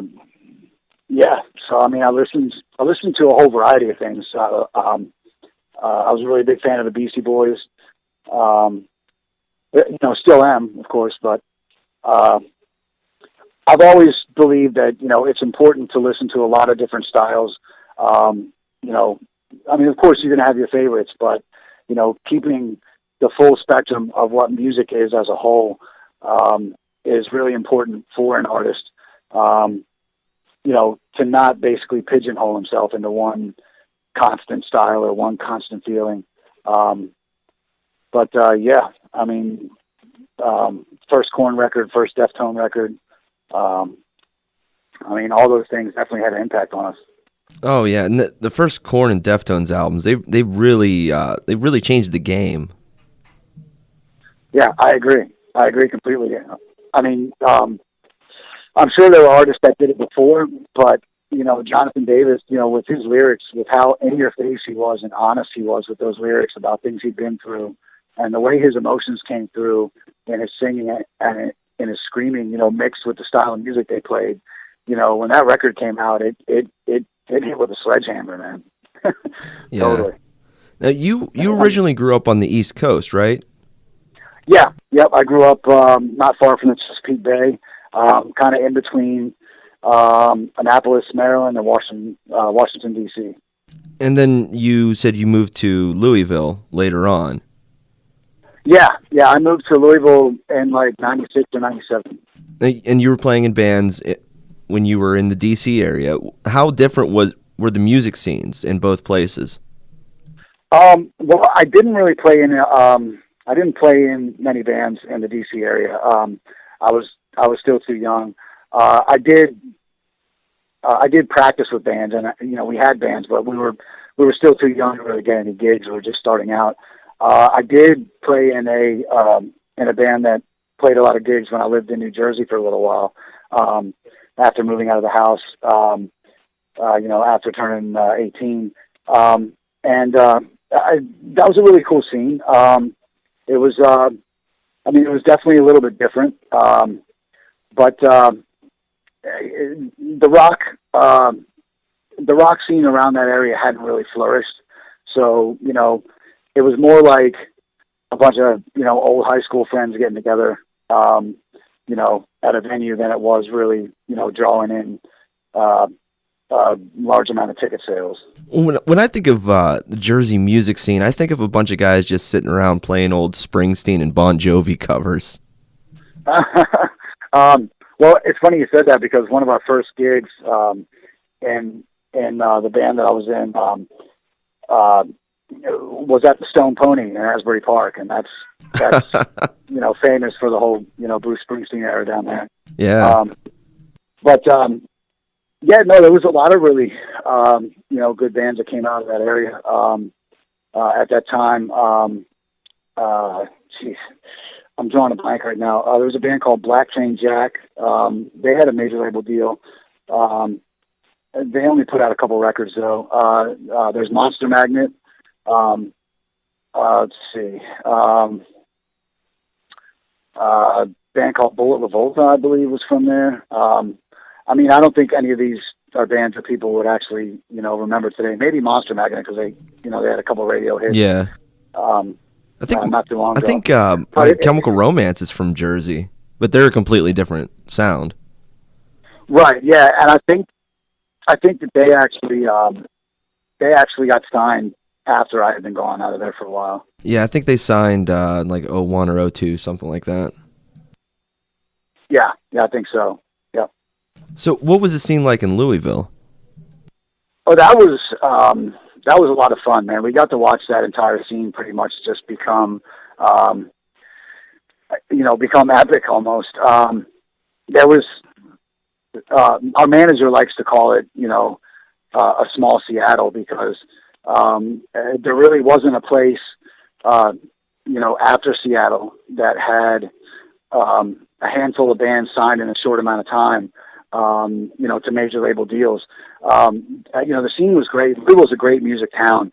They, there was a lot of venues to play. The bar managers and the venue owners took care of the bands that played there, as far as, paying them what they were worth, realizing that they were all starving artists, and that, that it cost money to play music. There was a lot of venues to play. The fans and the crowd, they were very supportive. It built up pretty quickly. We were almost, every weekend.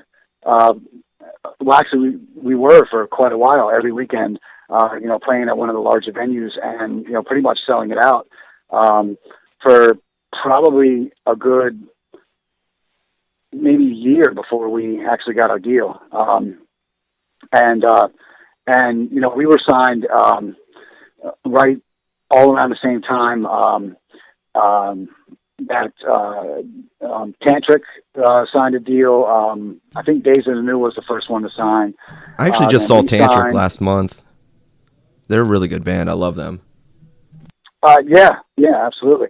Let's see. Who else got signed at that time? Primer 55. There's a band called Outspoken that signed to Atlantic. My Morning Jacket signed out of there. There was there was maybe 6 or 7 bands that signed major label deals out of the Louisville music scene within about 10 to 12 month period. But the scene was awesome. They really embraced us, and we credit, people, in Louisville for helping us, maintain the drive that it took for us to believe, to realize and to see through our goals and our dreams. So what's the future with the band? What can we expect from this new record? Well, we're definitely going back to our old school writing style. The songs are going to sound more reminiscent of the writing on Through the Eyes than they did off of our second one, Endangered Species. A lot of energy. We've still incorporated, serious, heartfelt lyrics that are easy to relate to, just a lot of guitar textures, a lot of ambient pieces, a lot of really heavy groove parts as well. I think people are really, really going to like it. We just finished up the first 2 songs, like I said, down in Nashville, and they're still blowing us away. It's one of those things where, like, I have a rough mix copy of the songs, and it's killing me that I can't let anybody hear it. You know what I mean? Because we're not allowed to do that. Yeah. I think people are gonna, they're gonna say that the old Flaw is back. We picked up where a proper third record should have been, we can't wait for everybody to hear it, man. So is it going to be heavier than what we heard from you guys before? I wouldn't feel, some parts, maybe a little bit here and there. It's not going to be a departure from the overall style that we, started out with. There's going to be heavy songs. There's going to be songs that have heavy verses, that break into, a nice ethereal, harmonized chorus. We're going to have ballads on there because we've always had ballads, on our CDs. Like I said, that we were going back to the core of our initial writing style and our initial writing formula. We love listening to all different kinds of music. We like, slower, emotional type rock, but then we like, the heavier groove stuff. So we're going to incorporate all that into our record, and our goal is to have a record that surpasses Through the Eyes, which is sitting right at gold right now, about 500,000 units sold. in the terms of like, we've always had people tell us that they can listen to that record, from front to back. They don't have to skip past any songs. And, we want it to be like a journey, like a story that we're telling. And I think we definitely got the songs for that on this record. And we're definitely working with, the right producer to actually get our point across the way that, we envision it. We just, like I said, we can't wait for everybody to hear it. What label are you guys with right now? We're actually in between labels. We did the first 2 records on Universal, and our manager, who's the same guy that got us to deal with Universal, he's talking to like 4 different labels right now. We're kind of in a best case scenario position right now because instead of having one offer and taking that, the best case scenario is that you have 4 different offers and you get those labels kind of bidding against each other for you. And that's what we have right now. We basically went into the studio without a label, but with the interest of several.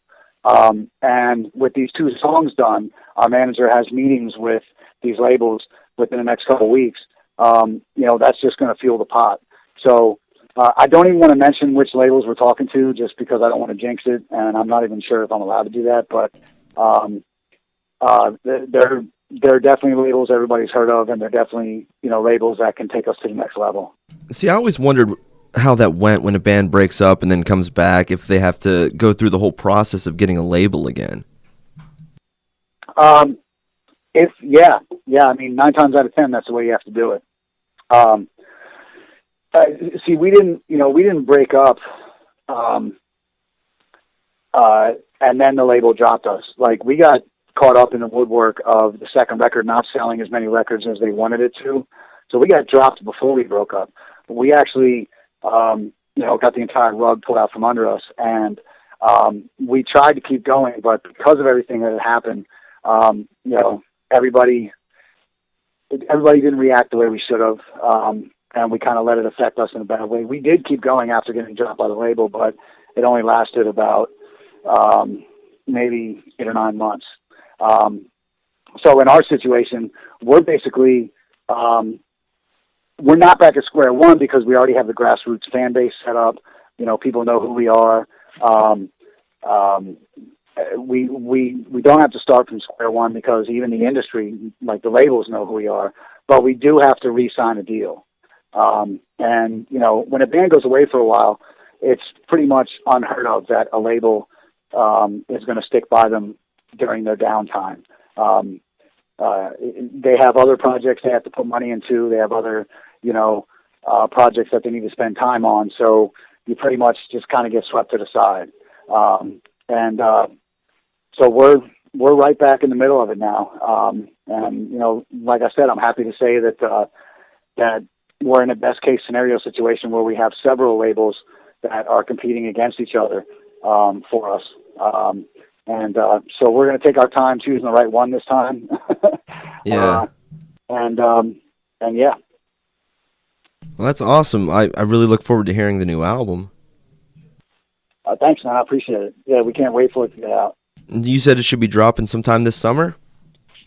Yeah. We should be finished with the recording process by, I'd say, the end of May. And then they're going to use maybe a month and a half, for advertising time. During this time we're going to be touring, but the record should drop somewhere, mid to late summer. Any idea who you're going to be touring with? We've thrown around some, obviously, we're friends with a lot of bands that are still actively touring. There's been some mention of some bands, maybe a Non-Point thing, a lot of festival dates, probably some stuff with the Drowning Pool guys again. There was some mention, possibly some Volbeat stuff. But this is all just, our booking agent is, throwing out some ideas. Our booking agency, TKO, they also book, another 70 bands, so it's really easy to just figure out which bands work, as far as genre and style together. But yeah, I mean, there's been talk of, us doing another, run with Cold and with Seven Dust, just like the old days. But nothing's been set in stone yet. They're waiting for us to get a little further along in the recording process of the new record. That's awesome, man. Definitely look forward to seeing you guys in Cleveland for sure. Oh, absolutely, man. That's one of our favorite places to play.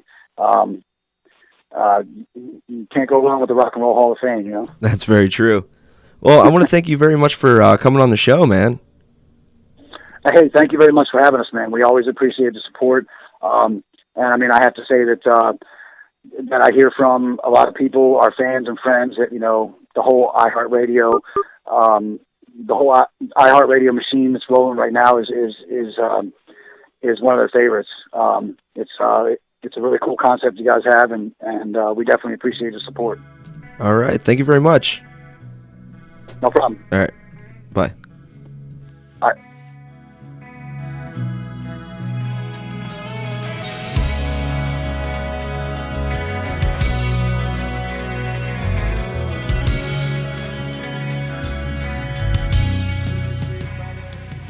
All right, there you have Chris Volz from Flaw.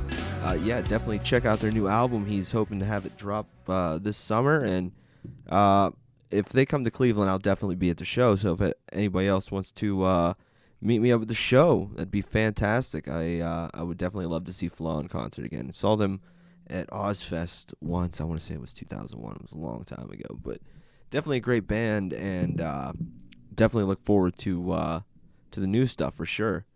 I do want to thank all of my guests for coming on the show this week. Jay Smith, and definitely looking forward to hearing new music from Jay. It's been quite a while since he's put out some new stuff, so it'd be really exciting to hear something brand new from him. The Scenic Route, fantastic job. Rachel and Andrew were just great. Their music is phenomenal. Check them out. iTunes, I think she said Amazon and CD Baby as well. So definitely a band worth checking out. They're on Facebook and Instagram as well. Next week, don't forget, we have Vinny Dombrowski from the band Sponge on the phone. We're going to talk about the history of Sponge, Loud House, which is actually the root of the band Sponge, where it all began. So I'm really looking forward to talking about that as well, and his other projects, including Spies for Darwin, who I absolutely loved. And, if you get a chance, check out their music. They're a really awesome band. They've had like 6 or 7 CDs so far. 3 that were pretty popular in the 90s. Of course, their debut, Rotting Pinata, was a huge success. And, of course, Wax Ecstatic and New Pop Sunday did very well as well. But, yeah, try to check out some of their newer stuff. For All the Drugs in the World was their 4th album, just fantastic. After that, they put out The Man, which was another good album, and Galore, and of course their latest, Stop the Bleeding. So until next week, make sure you guys check us out on Facebook, Brandyn Chaos, Chaos Culture Entertainment, Macabre Fest, and The Midnight Hour with Brandyn Chaos.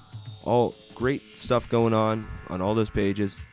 Also, Twitter and Instagram at Brandyn_Chaos. So, until next week, you have been listening to The Midnight Hour, and I am your host, Brandyn Chaos.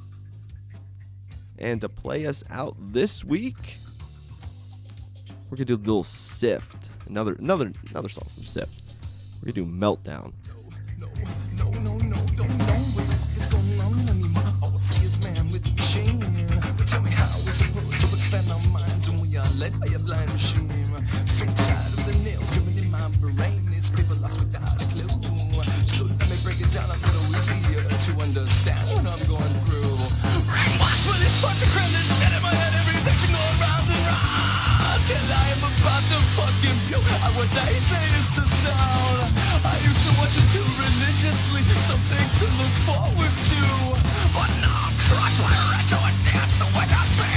Fuck you! Meltdown! Can't give a lyric on scene when I bring through.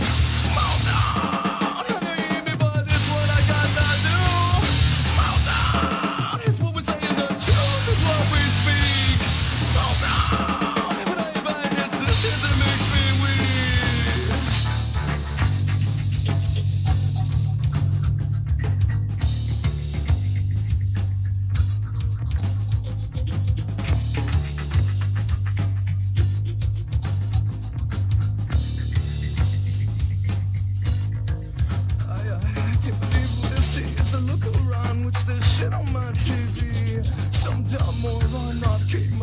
this video makes no sense to me. And what's with these names? Where do they come from? What the hell does this all mean? It's time to wake up and get some aggression. Let me show you what I mean. Meltdown. Kick it, but later come see what I bring through. Meltdown. I know you hear me, but it's what I got to do. Meltdown. It's what we're saying, the truth is what we speak. Meltdown. But I ain't buying it. This shit that makes me weak.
That makes